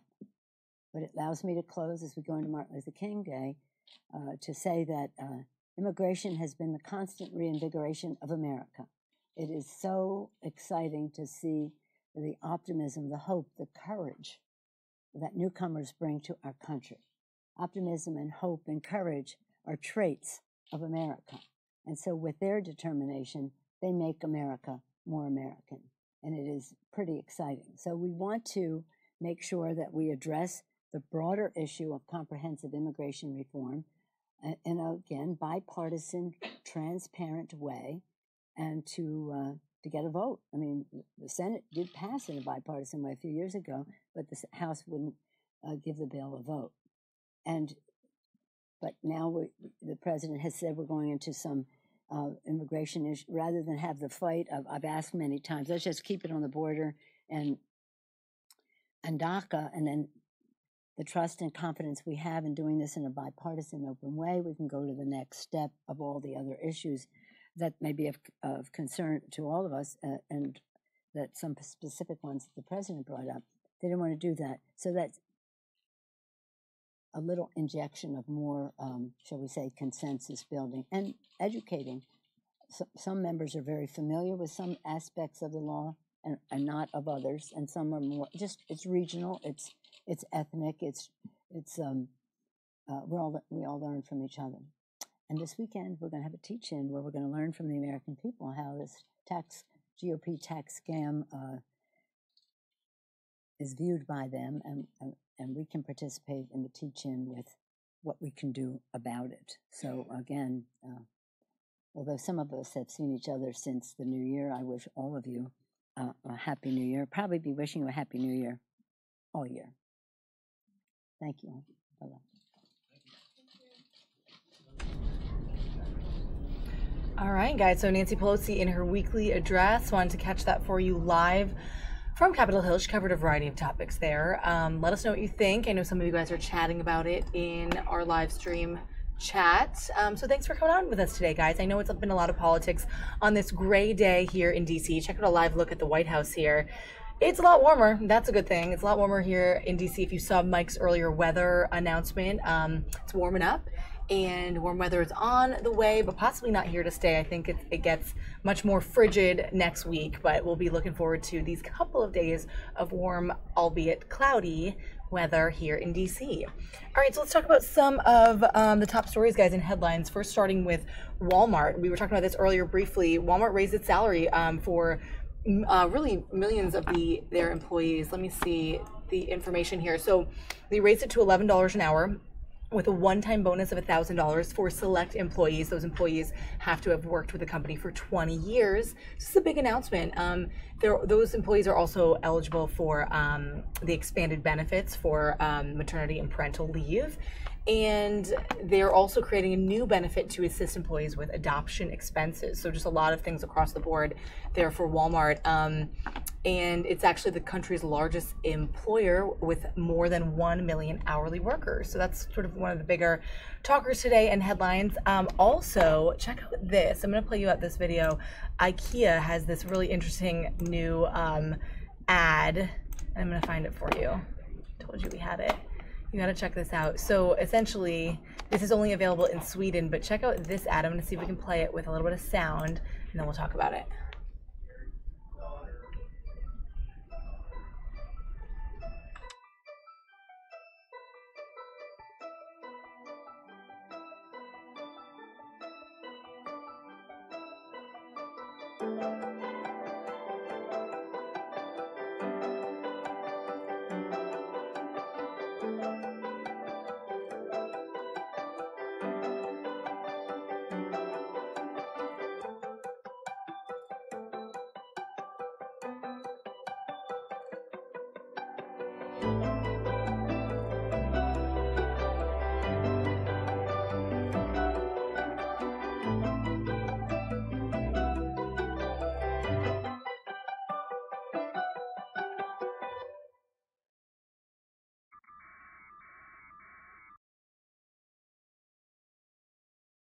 Okay, guys, so you saw that right. IKEA has this ad. It's a paper ad in a specific magazine, Amelia's magazine. It's released in Sweden, and it basically is essentially a pregnancy test on paper. And instead of revealing the yes or no, if you're pregnant or not, it reveals a coupon for a crib. So it's sort of a backhanded way to say, hey, you're pregnant, you could use this. Pretty interesting. I thought it was kind of bizarre as well. I know we were reporting on that this morning, that it's using the standard pregnancy test technology. But again, it doesn't feature those yes or no symbols as normal. It essentially just says, hey, yeah, if you're pregnant, it's revealed that you have this coupon to use at IKEA. So pretty interesting promotion for them. A built-in pregnancy test to their ad in this magazine. Let us know what you think about that. And another headline, guys, in Connecticut, a priest is using social media to reach some younger viewers. Rather, a bishop, actually, he's a Catholic bishop in Connecticut, and this is making the rounds. Check out this package about how he's reaching youth in Connecticut. Suggestions from Holy Cathedral High School students in Bridgeport, Connecticut. How many are on Instagram? How many are on Snapchat? You might say he's a social media sensation, at least inside the Bridgeport Catholic Diocese. This YouTube video on the bishop's Facebook page got thousands of views. I encourage you, my friends, to have a great summer and relax and enjoy it. You deserve it. But please don't take a vacation from our faith. Bishop Frank, as he's known, has Facebook, Instagram, Twitter, and Snapchat accounts. Social media is such a powerful force in young people's lives that the way they speak, the way they socialize, the way they communicate has been affected by it. 3 years ago, the bishop decided to tap into that power. In doing so, he's following the Holy Father's example. Pope Francis has more than 15 million Twitter followers. If our leader in faith is willing to do it, why would we not do it? I want to inform them about the faith, Catholic faith. I want to get them excited. I want them to fall in love with what I love. Bishop Frank has help. He hired a millennial. 25-year-old John Grosso is the Bridgeport Diocese social media leader. We've seen explosive growth on every account that we've launched. Some of Bishop Frank's posts are so popular, they've become regular segments like Wednesday Wisdom and Faith Fridays. Bishop Frank provides the content, usually before dawn, and Grosso does the posting. He decides when and on what platform to put the bishop's spiritual guidance, personal stories, and pictures. Grosso says he's trying to build an online community of Catholics that connect with God between Sunday Masses. It's a nice touch for the church to have, like midweek in between Sundays. You see that video on Wednesday, and it gets you thinking about prayer or your faith. Or maybe something that you wouldn't quite be focused on in the middle of the week. Okay, that was my church for the week. Now I'm going to go, speed on the Merritt Parkway and get angry in line for Starbucks. It's no. I'm going to be part of my faith community on the diocese every single day. Bless us, O Lord, for these are gifts which Henry Rondon is the principal at Colby Cathedral High School. Any way that we can reach out to the youth of today is an excellent method to try to get them a little more engaged in the church. What the bishop is doing online has Catholic clergy around the country taking notice. The Catholic Church has struggled in recent decades with a clergy sex abuse scandal, dwindling mass attendance, and the closing of Catholic schools. Most Catholics are not necessarily coming to church on Sunday. It's extraordinarily valuable. Using social media, the bishop hopes to bring some older Catholics back to the church and encourage younger ones to give faith a chance. His method? To meet Catholics where they are. In fact, where most of us are, online. Our goal is to unite people, not divide people. I think the church has to be a positive force to help young people and young adults be formed in a way that's going to make them healthy, happy, joyful, and future leaders of our society and the church. Sharon Crowley, Fox News. So kind of an interesting package there about priests using, and bishops rather, and people in the Catholic Church using their status for good with the youth. And I think that kind of answered your question too at the end of that package.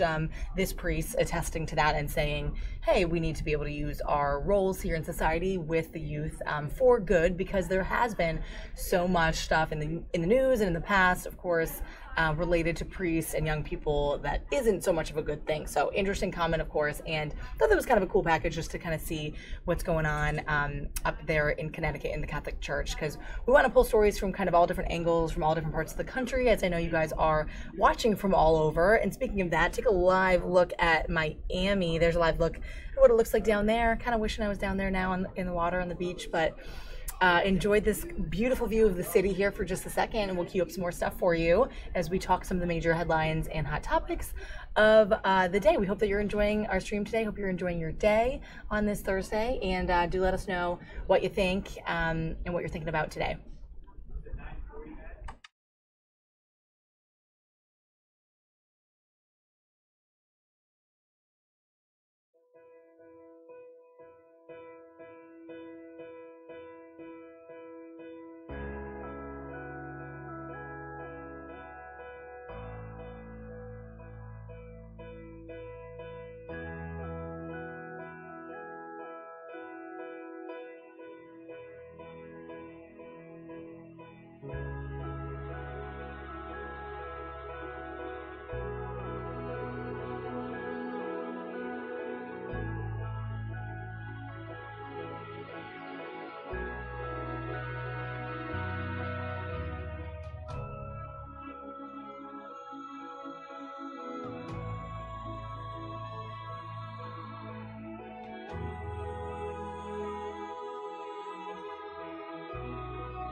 fueled by heavy.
All right, guys, back in the newsroom here. Thanks for joining us here on the stream inside DC's newsroom. I want to talk about more of a serious topic now, of course, California's mudslides. Guys, they're continuing to devastate Southern California, including places like Burbank and Santa Barbara and places that you never really see rain to this extent. I'm going to show you a package that Fox put together about these deadly mudslides. And actually, the update, really unfortunate, is that 17 people are now dead. 8 are missing in California as mudslides continue to devastate that area. Some crazy video coming out of there and really just torrential rainfall down there in Southern California. So check out this package as an update. And then I'm going to show you this absolutely insane video of this car careening down a roadway in Burbank. Check this out. Areas of Southern California. I would say it's apocalyptic. The runoff brought debris cascading down from areas scorched by last month's wildfires. Without vegetation to absorb the water, those charred lands have left low-lying areas vulnerable to flooding and mudslides. Even large boulders were pushed down the hillsides, rupturing a gas line and sparking fires at several homes. Other houses were washed away or completely destroyed. I can't quite believe it. Is that a house behind us? Was that a house? More than a dozen deaths are blamed on the mudslides. Crews spent much of Tuesday rescuing people stuck in the mud, including one teenager trapped up to her neck for hours. Dozens more had to be pulled out by helicopter. This car was one of many vehicles parked at the top of a hill, pushed to the bottom and covered in mud. There were just a few people who didn't listen to the fire department when they told us to take every car off the street. So those few people, their cars were like annihilated. Conditions got so bad, authorities had to order new evacuations, forcing some people to drive right into the flowing rivers of mud. Trees, boulders, and other debris poured onto Highway 101, a major link between Ventura and Santa Barbara. It's not expected to reopen for at least 2 or 3 days. In Washington, Kelly Wright, Fox News. So it's Kelly Wright reporting about the mudslides in California, guys. Now check out this video, absolutely insane. Unlike really anything you would ever see in Burbank, California, you can see the driver just careening down the hillside road in Burbank.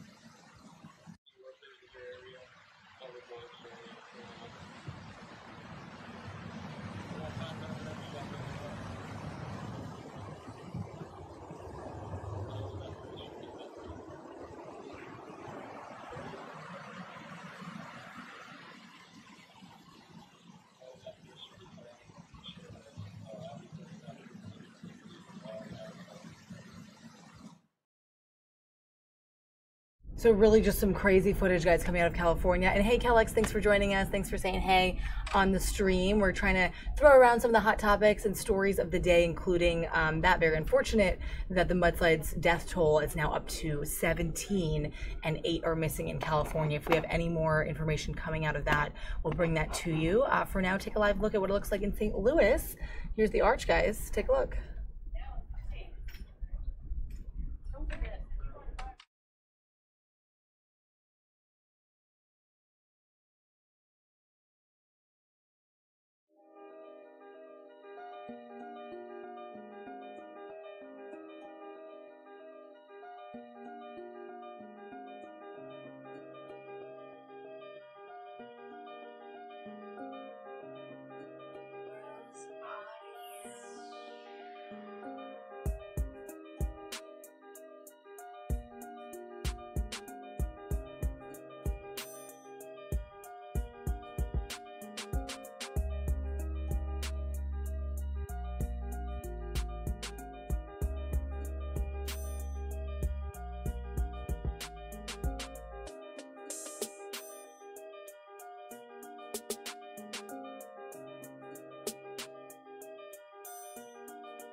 loss of great promise, with song, say not in grief, with prayer, he is no more, with tears, but in thankfulness that he was. His writing was beautiful. It was very imaginative and very aesthetic. And you would never guess from the kind of guy he was on the outside, so quiet, sometimes sarcastic, sometimes cynical. But I think that you would find this very beautiful too. 19-year-old Blaze Bernstein disappeared more than a week ago. After a massive search, his body was found in a corner of Borrego Park Tuesday. The Foothill Ranch man was a University of Pennsylvania sophomore, home for the holidays, when he went to the park with a friend, then disappeared. Based on what we know, I believe that Blaze was probably killed that night. It's a fact no one can grasp or understand, least of all his family, and yet, along with their sorrow, some gratitude. Tonight, they thanked the police for their tireless effort to bring Blaze home.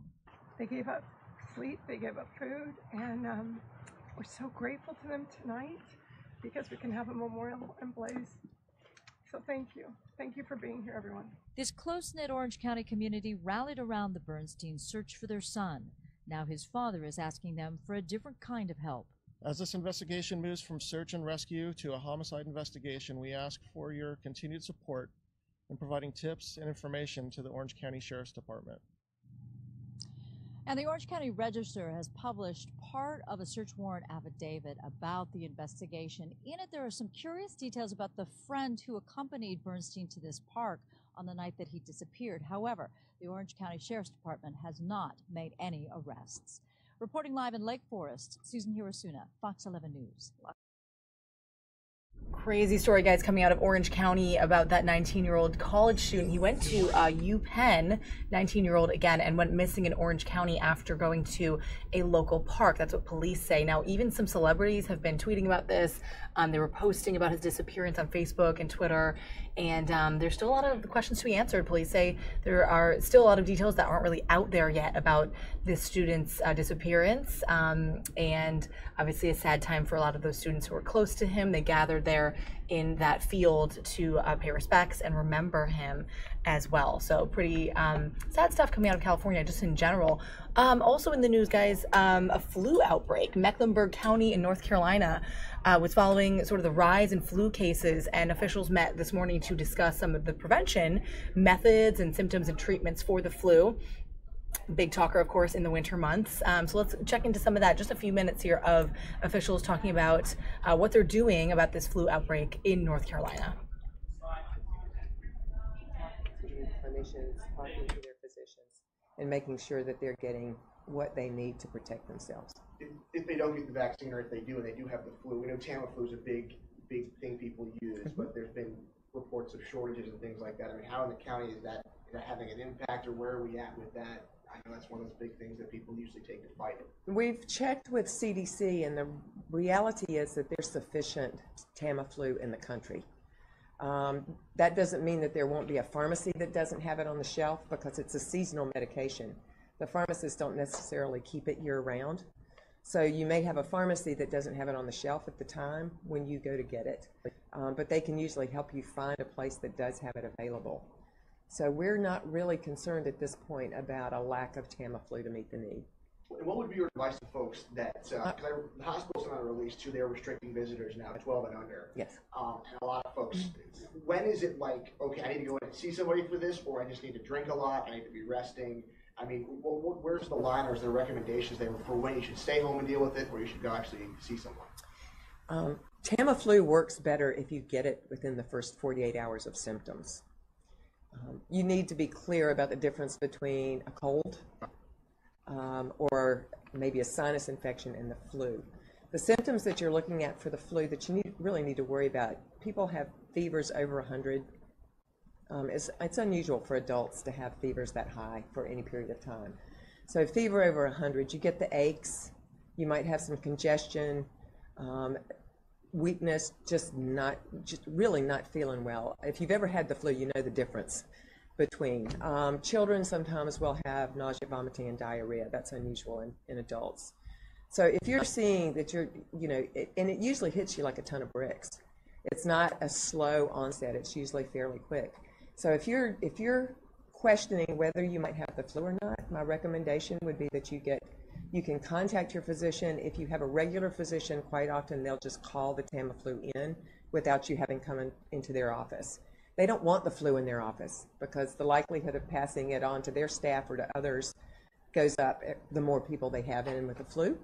So if you have a regular physician, quite often they'll call it in for you. Not all, but some will.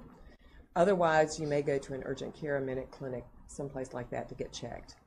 But again, the Tamiflu is more effective if you have it within the first 24 to 48 hours. Where were the outbreaks? I don't have the list. We could get that for you. We do know the name of the school, but I don't have the list of long-term care facilities. Yes. Okay. Yes. Those outbreaks, were those at hospitals? You said long-term care? Long-term care facilities, mostly nursing homes, assisted care facilities, those types of facilities. Mostly in the Charlotte area or across the state? Well, the 6 that I mentioned were in Mecklenburg County. There have been a number more in the state. Have there been any people who have died from the flu in Mecklenburg County this year? We typically don't report that, but we'll give you those numbers later. Last year? Last year we did have some deaths in the county, yes. I don't have that number with me right now. I can get that for you as well. You said the number of deaths this week so far was 20 overall. Is that since October? That's since October 1. There have been 20 deaths. The last reportable period, we get reports every 2 weeks from the state. The last one was on the 30th of December. We have another one due today. It just hasn't come out yet. And I can forward it to people if they want to see it once it comes out. As of the end of December, there had been 20 deaths in North Carolina since October 1. The majority of those happened in the last couple of weeks of December. Do you expect this to get worse from here on out? I don't think we've peaked yet. We don't know that for sure, but based on what we see, the flu season starts in Australia and moves this way. And so we base some of our assumptions on what they've seen. That being the case, I don't believe we've met our peak yet. Is the health department doing anything out of the ordinary that we wouldn't see in any other flu season? I mean, obviously warning people to do the things that your mother taught you, but is the health department itself doing anything different now compared to what we've seen in years past? Not this year. We have a routine educational program that we do. We get information out through social media. We work with our schools through our school nurses. Our communicable disease.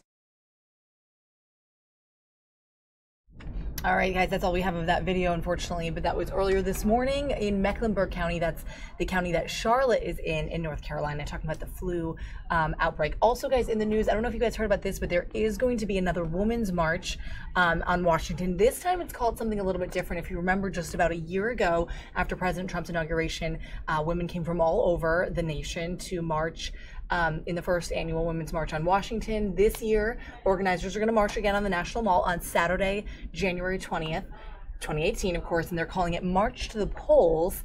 It's planned to encourage, according to the organizers, women to focus on building their political power and to be just to have their energy renewed from last year's March and to make sure they get out to the polls this year in the 2018 election. So that will be quite interesting. We're going to see kind of what happens with that for coverage. I'm wondering too if we'll have a live stream show to kind of showcase what's going on in downtown Washington, because we're right here and we'll be able to get that coverage for you guys. But as you know, the Women's March was a powerful movement that united thousands of women last year, and the organizers are saying this year we want to go ahead and keep that kind of going, keep the energy going, and we'll see if the numbers kind of prove true, if the same amount of women come out this year, and how much how it's held sort of in the same sort of light as last year. So some interesting news there with the second Women's March coming out. Also, guys, today the FBI, and actually this week, they've been holding cybersecurity type of meetings and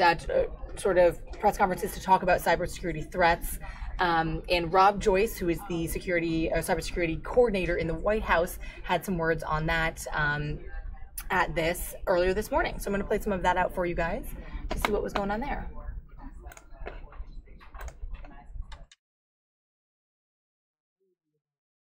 He's always been accessible. He's always been engaged. And he's a person of great intellect and integrity. I certainly understand and recognize that our president, President Trump, has chosen Rob for this incredibly important job in the White House. Wired magazine has dubbed today's speaker the nation's hacker-in-chief. Mr. Joyce began his long and very distinguished career with the National Security Agency in 1991. In April 2013, he was appointed the head of the NSA's Tailored Access Operations. As you know, the elite team of computer professionals, the NSA's equivalent to the Navy SEALs Team 6. Recognizing his many talents, in 2017, he was asked by President Trump to take on this incredibly significant role as the assistant to the president and the cybersecurity coordinator at the White House. Rob has a background in electrical and computing engineering with degrees in both, from both Clarkson University and Johns Hopkins University. Mr. Joyce knows his way around the power grid, I understand, or two. He is nationally recognized as the pumpkin contraption builder for the Boy Scouts annual Pumpkin Chunkin' World Championship. Rob is a wonderful family man, as you all know. Mr. Joyce has been a longtime supporter and has served on the ICCS Advisory Board. Ladies and gentlemen, it gives me great pleasure to introduce to all of you Mr. Robert Joyce. You're very welcome. So thank you, Stephen, and thanks for the warm welcome. I always hate to correct people in their introductions, but there was no pumpkin chunkin' this year. It was very sad. Lawyers, that's why we can't have nice things. So I make light. Somebody was seriously hurt. It's a very dangerous competition, but somebody was hurt, and in the end, the lawsuits brought an end to at least this year's pumpkin chunkin'. So I'm hoping in the future, because it's such a great learning experience for young boys and all the folks who participate in it. So it's much like the technology, it's a way to get people interested in science, technology, engineering, and the practical applications of that. And there's security in it, so I feel it's relevant to talk about here. Didn't intend to start this way. So I'll thank Fordham, Father McShane, the visionary effort that built this conference. And I told people this morning, I consider this the preeminent policy conference in cybersecurity. There are awesome technical conferences. There are conferences focused on the code making of cybersecurity. There are conferences focused on the computer science aspects. There are conferences focused on consumer electronics. But this one, when you look at the talent that comes to talk to you every year, it's really the leading thought leaders who come together, not only to mention one of the few conferences that has that law enforcement component that brings international folks. So Father McShane, Fordham, everybody all the way down, Dorothy and her team that put it on. Thanks so much for having me back yet again. And to Bill Sweeney and the FBI team that is the other half of that magic. Just a great job done with all the folks involved. So I'll talk today a little bit about the way I'd like to frame remarks today is thinking about threats and risk. If you boil down cybersecurity and you understand the threats and you address the risk, you will be well ahead of the pack. And so looking at it in that sort of frame is useful for us, because I think if you rewind many of the major incidents that have happened around the world, it doesn't matter if it's commercial, if it's governmental, or even now as it gets into some of the cyber offensive things, I think a lot of it is always a failure to really look at the risk and threat space that's going on. And you can break it down. There's the nation state issues. There's the criminals, the hacktivists, and one area of risk that we try to drive down is the risk that your private information is going to be stolen, your commercial trade secrets, your valuable data, even your identity, right, is part of that commercial risk. So looking at that threat, there's a class of folks out there who are just rattling doorknobs. We had a problem in my neighborhood where people were going around at night checking car doors, and if it was unlocked, they would go in and they would steal your GPS. If you were ignorant enough to leave an iPad in there, whatever they could grab, they would take, right? And so that's a group of people who have not addressed the risk. They have not thought about that threat, right? Leaving your iPad in an unlocked car overnight is not a well-considered application of security in your personal environment. We do the same in corporate and government spaces, right? We will leave existing known vulnerabilities unpatched.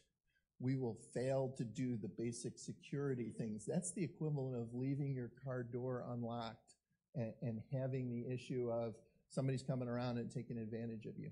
So there's those opportunistic criminals who are going to rattle your doorknobs. If you put a computer on the internet, within seconds, someone is trying to brute force attack the passwords of that machine to see if it's vulnerable. They will scan you for old, outdated software. They will look to see if they can use a known capability to get in.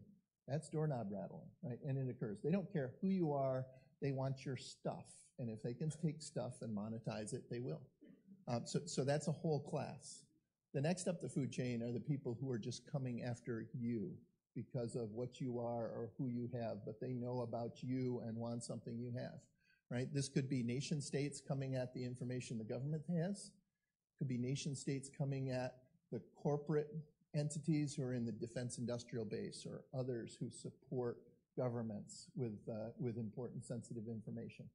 It could be corporate espionage, where they are trying to get those trade secrets or that advantage in a commercial setting, right?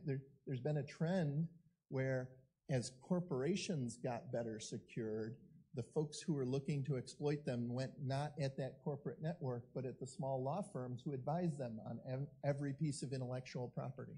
So they found that weaker link. They found the lawyers group that doesn't have a dedicated IT professional, that doesn't have the security standards that the defense company does. And because the defense company moved their sensitive information over there for the lawyers to review, that was the place to go get it. So those are folks doing analytics and figuring out where they need to go to get the information that's going to benefit them. Third group is the hacktivists, right? The people who want to create a splash or make a noticeable event. We've seen some of that. It hasn't been quite as prevalent lately, but they're a group of people who are often well-educated or able to draw on resources to disrupt things, and they disrupt things to get that attention. We've got to worry about all three of those classes. But I would say, we continue to shift. I started talking about theft of information because that's where almost everybody goes when they think about cybersecurity is you're going to steal my identity, you're going to steal my intellectual property, you're going to steal my bits. But there's a couple other classes of things that we're continuing to work to address, and we've got to put attention and focus in it. One is well covered, well reported, right? And that is the nation state disruption. Very clear that we've got to worry about what other nation states will do to impose their will through cyber. You look at things like the Russians attacking the Ukraine power grid, right? You're going to see more and more cases of people looking to cyber effects, maybe because they're reversible. Maybe because they're an asymmetric advantage, right? They don't have the budget, the power, the military that the U.S. does. So what do? You look for ways that you can do it with a small group of people and smaller resources to achieve your will and your ways. So that means we've got to address the nation state operational capabilities.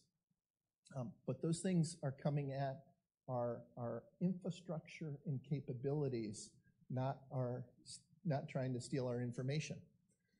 So what does that mean? I wanted you to start thinking about the threat and the risk. The risk we're facing is we keep putting more and more online. We keep having more and more things connected. You look around this room and most of us have one maybe 2 or 3 computers in our pockets, right? Those cell phones that are connected to the whole rest of our lives, our identities, our bank accounts, our personal information, even our networks of people. They know where we are. They know they have microphones and cameras that are present with us right now. So those are, in that space, a risk that needs to be accounted for. In the government, we've decided that, in certain classified situations, you can't trust that cell phone with those sensors and microphones and transmission capabilities in and around the discussions, right? So that's a decision based on a threat to look at the risk and make a risk-based decision. Not all risks are the same, right? I am happy to carry my cell phone in my personal life outside those situations, and part of my risk management is I have to be careful about the things I say when I'm not in the proper environment. That's a risk management technique. So we've got to look at those threats, the risks, and the way we address the risks in a comprehensive way, meaning that I would expect that the doorknob rattlers should have little success against a major defense company, right? But the defense company has to deal with more than that. They have to deal with the nation states and the well-resourced criminals who are coming for their specific information. So they need to think about what are those more elaborate, more elite ways to protect themselves. Across government, we did that with an executive order this year. We looked at the current state of accepted risks across the whole of government. More than 100 government departments and agencies were asked to review their cyber posture and say, what risks have you accepted?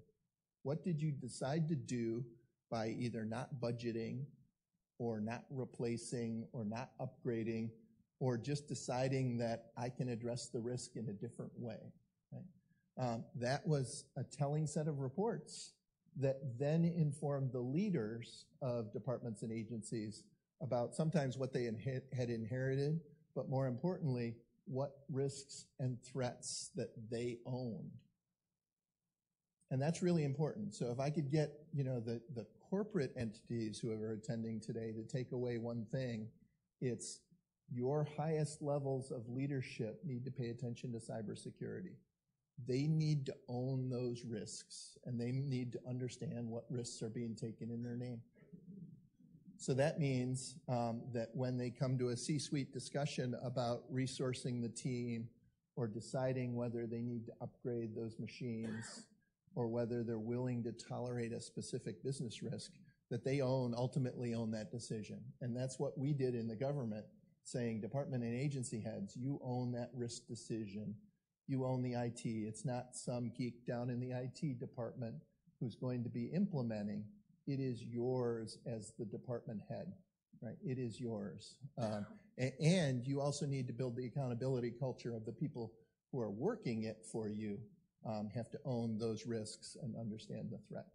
So that's an important piece. It's a cultural way to address the technical risk. We've been working on the technical risk for years. There are awesome cybersecurity solutions, right?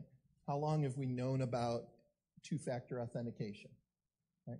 There are still an enormous amount of government departments and agencies, right, that don't have fully implemented two-factor authentication, right?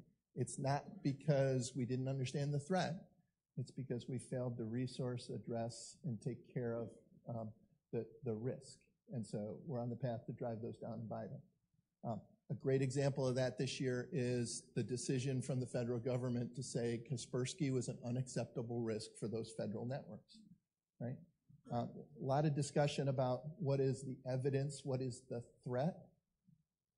Wrong question. It's what is the risk? The risk is having a foreign entity with root-level access to your network who updates the software remotely, who has the ability to use that software to look for whatever it wants on your network, bring it back into a cloud-based environment in Russia that has a law that says you have to expose the data on your networks to their intelligence service. That is an unacceptable risk for the federal government. And that's what I'm talking about, understanding and owning those risks, right? We had a decision. Each and every company now needs to make that decision. And you can make it on those same set of facts. right? But do it consciously. And then sometimes it's hard to do the right thing, but that's what you need to do as leaders, is do the right thing in that threat and risk discussion. So I'd highlight information theft, the operational threat of offensive cyber operations, especially in an environment of the growing Internet of Things. We're connecting more and more to the Internet. It's going to be a multi-$100 billion endeavor by 2020. It's not many years away. You can look at various projections, but I just know in my own life about the amount of things around me that are Internet enabled and Internet connected, whether it be things I've chosen in my personal life or things I can't affect but are around me in the environment all the time. Those things are a growing risk to our environment, and then we have to have the policies but also the leadership attention on doing those the right way.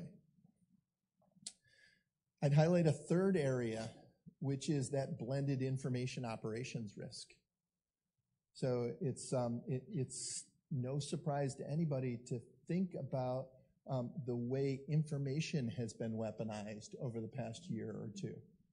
The idea that somebody can steal a small secret from an email and then reveal that in context or out of context to make a significant change in outcome, right? That is much more than the guys in the tech department are going to address, right? I talked about the technical solutions for cyber risk. I wouldn't call information operations purely a cybersecurity risk. There's an element of it. Information can be stolen and weaponized for that. But the idea that you're going to take that information and then use it in some sort of information campaign or drive it into social media or use it to leverage stories or shape decisions that are coming, that's a threat that you need to consider in your risk evaluations as leaders, whether you're in the private sector or the government sector. And we need to have the capabilities to address that. So going forward, there's a couple things I'd really like the nation to focus on. One clear area for us is, and I hope you're catching this through the theme, is technical solutions alone are not enough to address the cybersecurity problem. In the end, people are the deciding factor. Innovation drives those cybersecurity elements. People as leaders make decisions that directly affect our cybersecurity. And so what that means is we need an educated country. We need folks, and again, you know, my shout out to Fordham for their innovation to set up this venue. We need the educational institutions leaning into both the threat space and the risk space. Guys, if you are just checking in with us, a reminder that this is from earlier this morning. This is actually the Fordham University International Conference on Cybersecurity. You can see that this sort of acronym back in the right corner, ICC. This has been going on for a couple days, and right now you're hearing from Rob Joyce, who is the cybersecurity coordinator inside the White House.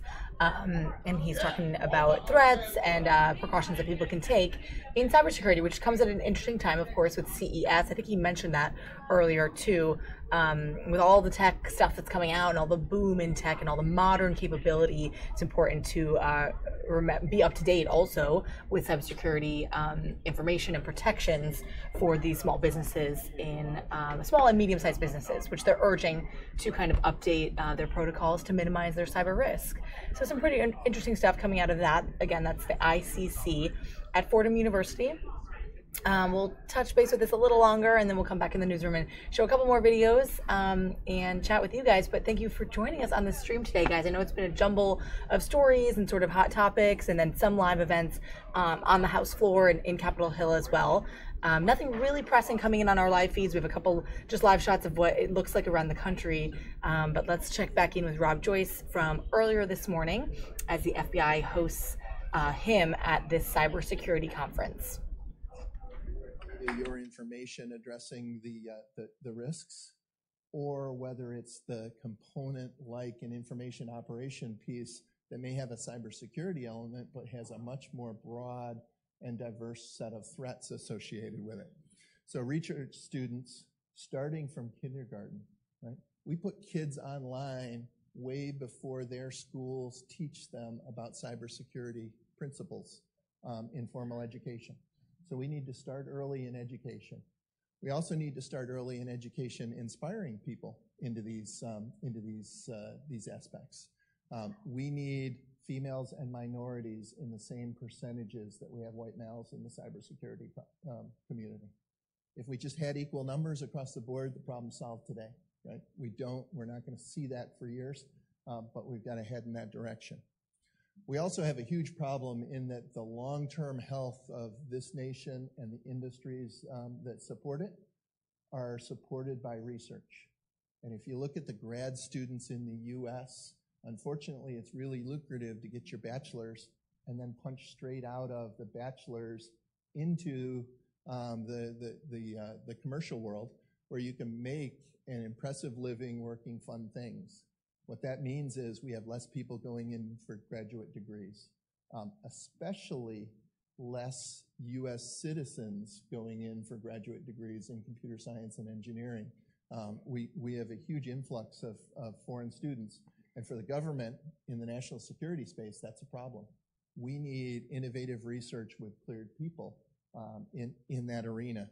So looking at ways we can get grad students, clearable grad students, inspired to work cybersecurity and these topics is really a high priority. And then what should we be working on? It's really clear to me there's some three big trends that we need to focus on. One, big data.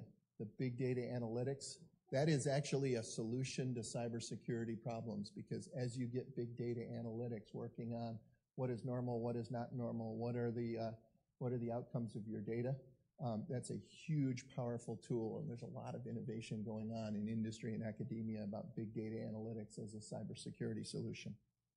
Hand in glove with that is artificial intelligence.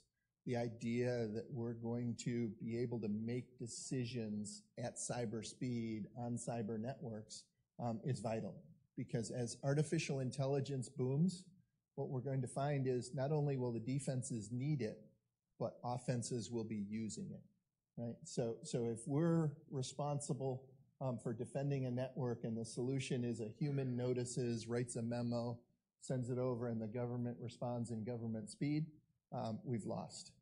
So we're going to, in the end, have AI working to detect and mitigate other AI threats that are coming at us. And then the third I'd highlight is quantum computing. We're seeing impressive innovations in the quantum computing arena, but we've got to recognize that a breakthrough in quantum computing means that a lot of the trust elements of the internet simply break in half. The ability to crack passwords, to unravel certificates, to undo some of the handshakes that are fundamental to the security of the internet will fall for quantum computing. And so that's a problem that we're starting to see the top of the hill, right? It's looking like it's realizable. Now is the time for us to start implementing protocols that are quantum resistant. There's great research and theories out there. There's been even some demonstrations, but what we've got to get down to now is the practical implementation to weave that into the fabric so that when it is realized, we're all secure. So I'll spin back around finally to think about the government role in managing that risk, right? It is great. There's a responsibility for the government to get into this space of cybersecurity, but there's a risk component that each and every one of us, both as citizens and then as corporations, need to address, right? The government will not be able to be every place there's a cyber risk. And so while we still have companies choosing to make poor decisions, just like leaving your doors unlocked in your driveway, there's going to be consequences to all of us, right? When a major company that owns our information doesn't patch and they lose their data, they've lost our data, right? So we've got to hold accountable those companies, corporations, and entities that are now a fabric part of our life and our national security to do the right thing. To understand that the basics of blocking and tackling, the patching, upgrading, choosing security and investing in security is It is a mandatory thing, and their leadership needs to be accountable for it. In the individuals, we've got to do enough to push that door lock down, understand why it's important when a patch is released to apply it. And similarly, where we have new products and innovations coming out, we've got to design from the beginning to be secure. We've got to design the default to be upgradable. We've got to define the default not to be a hard-coded password that winds up in Mirai botnets. We've got to define from the beginning that we'll be able to securely update a device and it'll be supported and patched for years to come. Right? Nobody saw the idea that we would have a latent flaw in CPUs and chips that run the backbone of our infrastructure stay undetected for decades. Right? But the reality is that it occurred. There will be more failures and flaws like that. And so the design elements that think about how we address those flaws, and we make it so that you don't have to physically go to each and every spot. You don't have to rely on the individuals to take the action, but we can deploy it mass and address it mass is going to be really key. So with that, I'll leave you, but I would ask all of you to really consider the threats you face and then the risks you're going to accept in addressing those threats. It's an individual decision, it's a corporate decision, it's certainly a decision we in the government are thinking about and addressing. So I'll end there, and would be happy to take a few questions.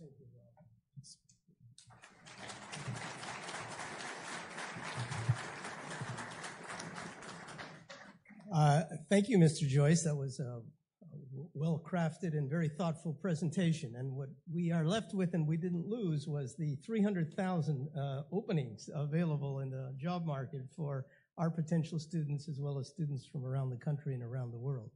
We at Fordham see in our cybersecurity undergraduate and graduate programs tremendous growth, so we welcome that. Another point that wasn't lost on us is this tremendous sense that you have and we all have that the gender discrepancy and the need to employ and engage students and employees in underrepresented groups and women in these leadership roles is extremely important. So thank you for making those two comments so significant. We have some time for a few questions. Our student ambassadors are in the room with microphones to assist.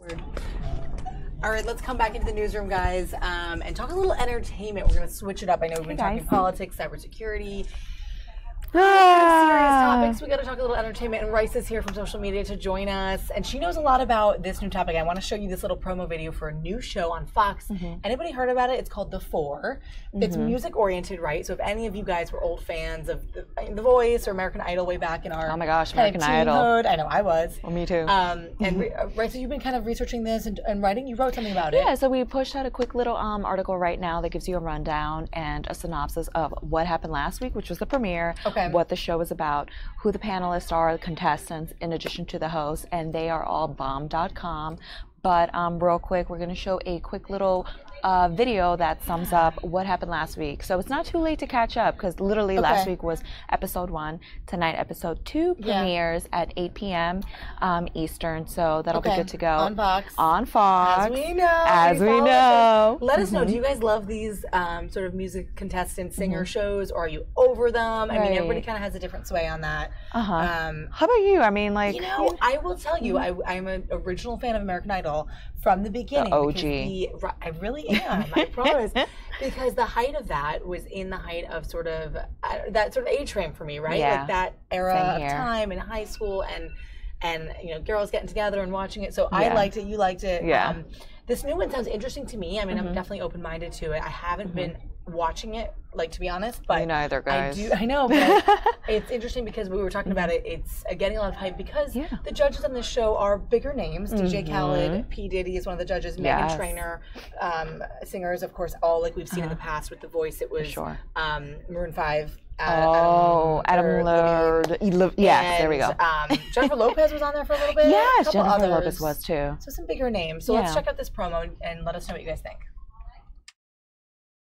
Welcome to The Four, y'all. Fox tomorrow. There were victories. She looks a little scared to challenge me. And defeats. I'm not the biggest fan. Heart of a lion. Fire inside me blaze like a Be there to see who will rise to the top. I want you. Who will fall. That performance was bad. And if the new four can keep their seats, you have to be great. You gotta bring it. The Four, Battle for Stardom. All new tomorrow at 8/7 Central on Fox. Kind of cool. Yeah. Get a little insight to that promo of that show. It's exciting. It's cool for music fans and yeah, people absolutely. who like those singers and. It just taps into that world because I don't know about you, but I follow DJ Khaled on Snapchat. Oh, you do? Okay. Motivational. My brother's always talking about him too. Good. So him alone, he's blowing it up on his Instagram page. I know he's talked about it on his Snapchat. They are really good at reminding you when the show's coming up, what it entails, and they are just respected artists. When I say they, I mean like the whole panel there. P. Diddy too, with him like basically promoting out and making the careers for some of these artists that we love now. Mariah Carey, let's not forget Biggie, you know, R.I.P. to him, but just having them on the panel itself, I feel like speaks volumes for it. And our amazing intern Kyle tomorrow, who's been up to date with the show, is going to be giving you his full review on it on Instagram Live. So be sure to tune in tomorrow. That's going to be awesome. Cool. He's so passionate about music. I love it. And you guys have seen him on the stream, so we're going to get him back on here when he can. But that's true. He'll be on Instagram Live on our Fox 5 DC handle talking about it because that's his passion, I think. Yeah, music he loves it. Which is great. Yeah. So we can get some conversation going about that. Yeah. Pete saying most of the music I listen to have bad singers. Okay. Okay. We're getting some comments on this. Schulte saying Risa has a cool hippie look from the Hey Ashburn today. Oh, totally awesome. It's thank true. you. I told her that when she sat down. I was like, the gold. I literally said that, Schulte. I was like, you give me a little bit of that Cher vibe. Oh, cool what a look compliment. with the gold and the rust color. And the rust cute. color, yes. love And the that. hair a little. It is. Anything else big on social media today for our social media accounts? Let me think. Ooh, did you show them about that awesome engagement photo shoot by the frozen waterfall? Oh, I think I saw a little bit on this, but I didn't see the video. What was it about? So it wasn't a video, it was just like a collage of pictures. So what happened was there was this couple, they took their engagement photos, which in itself is like already magical, right? But what they did was they found this frozen waterfall, and it probably sounds insane because I can't even imagine how cold it was when they were taking. Place. Exactly. The way they posed and the photographer captured these beautiful moments. Just look at that. It's like out of a movie. We love that stuff, the art and the cool. photography. I appreciate this. When you can do that, when you can capture that for someone, I mean, that is making the rounds Look for at sure on that. social. There's a couple of them, right? Yeah. Pretty. So cool. They were out there in the elements for this. They were out there. That's what I'm saying. I think Respect so. to them. Respect to the photographer. Such an ice look. And Where was this? Do you know? Tennessee. So cool. They said Tennessee couple. It is like out of a Look movie. at that. I wonder where if they filmed it right there or somewhere else. So freaking pretty. Really neat. That's cool. Good one. So yeah, I feel like that's been making its rounds. You know, it's just pretty and cutesy, and oh my gosh, guys, the picture she just pulled up. We're gonna pull up this picture because I didn't get to show you this yet, guys. But we're gonna probably, it's nearing to be 2 o'clock Eastern. We'll probably close down the show with this cute little picture because this warmed our hearts this morning. Rice and I were literally looking at this, you gotta look at this owl and look at him looking in your eyes. Owl's looking right at the camera. He's in the hands there of Maryland. It is actually police that deal with the National Reserve of animals. Yeah. And this owl, which you don't see every day, was rescued. He's a barred owl, and they're called that because they have what they call these barred stripes sort of on their chest there. That's what you call that pattern that you see on him. And he was feisty, but feeling better. Apparently, he was rescued during yesterday's morning rush hour on Route 100 in Howard County in Maryland. So this guy, who was trained to deal with these types of animals, got him, and there he is looking right at the camera. Look at that. He is posing, looking at me right into my soul. But what's funny is we were talking about this too. We were like, it's such an adorable picture. We love it. But really, those animals are pretty dangerous, aren't they? Absolutely. I'm pretty sure they would pick at our eyes if they... Speaking of his eyes, they're just so bright and black and looking at the camera. It's too cute. He looks like he's out of a cartoon. You know when they make him like that? Or Puss in Boots. Do you remember him when he gave his googly eyes? That's what he's doing to me right now. Yes, I don't know if you guys are, Iran or Pete or Schulte, if you guys are familiar with this type of, I guess, animal in nature. I mean, some of you guys are from different areas, but this, you don't see this all the time. I think these guys would have more of an insight as to how many of these they see. But this was obviously a rescue, so something they found him stranded on the which is on great. the highway there in the roots. Yeah, poor little guy. I know, big guy. Well, big guy. I know. Right? We were trying to compare this because there are other versions of miniature owls, and there are these larger ones.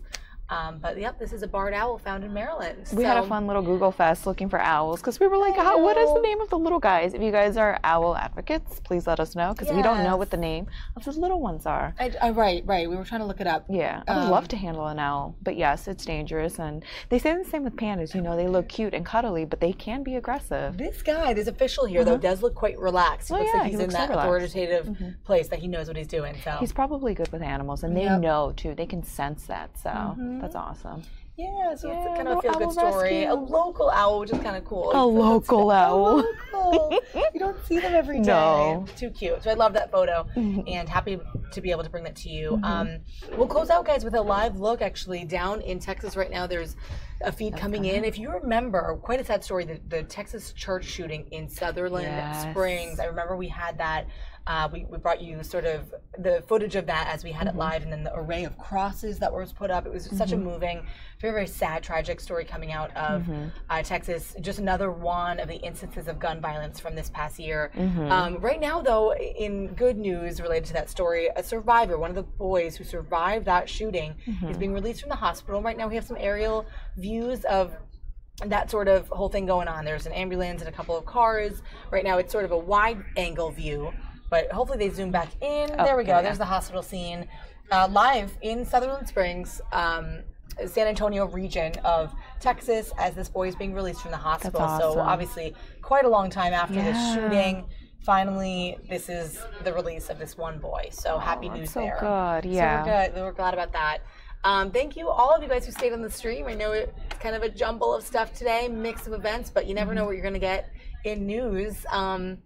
So, yeah, good to hear from you guys, and thanks for commenting and about our stories, for staying on with us. There's a closer in angle of the ambulance and probably some of the family members and hospital staff that dealt with the boy throughout his recovery, and some good so news happy there. for him. Yeah, that's good. What a sad story that was I know. out of Texas. We'll be following more breaking news, guys, and of course weather as it warms up in DC tomorrow. Pretty exciting. It's going to be in the 60s. Pretty crazy. In winter. Is so foreign to me now. That what? It's going to be summer weather.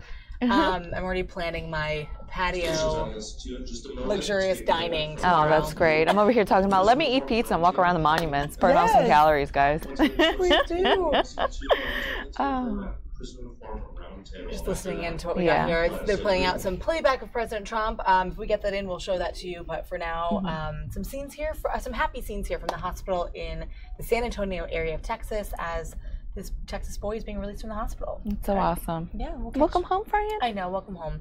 Thank you guys for hanging out with us. We'll see you again tomorrow, Friday, January 12th tomorrow. Yay. Join on with us at 11 for some weather news, and then we'll go right into the hot topics and stories and headlines of the day and anything that's live that we have footage of and breaking for your news watching. Thank you guys. We'll see you soon. Bye.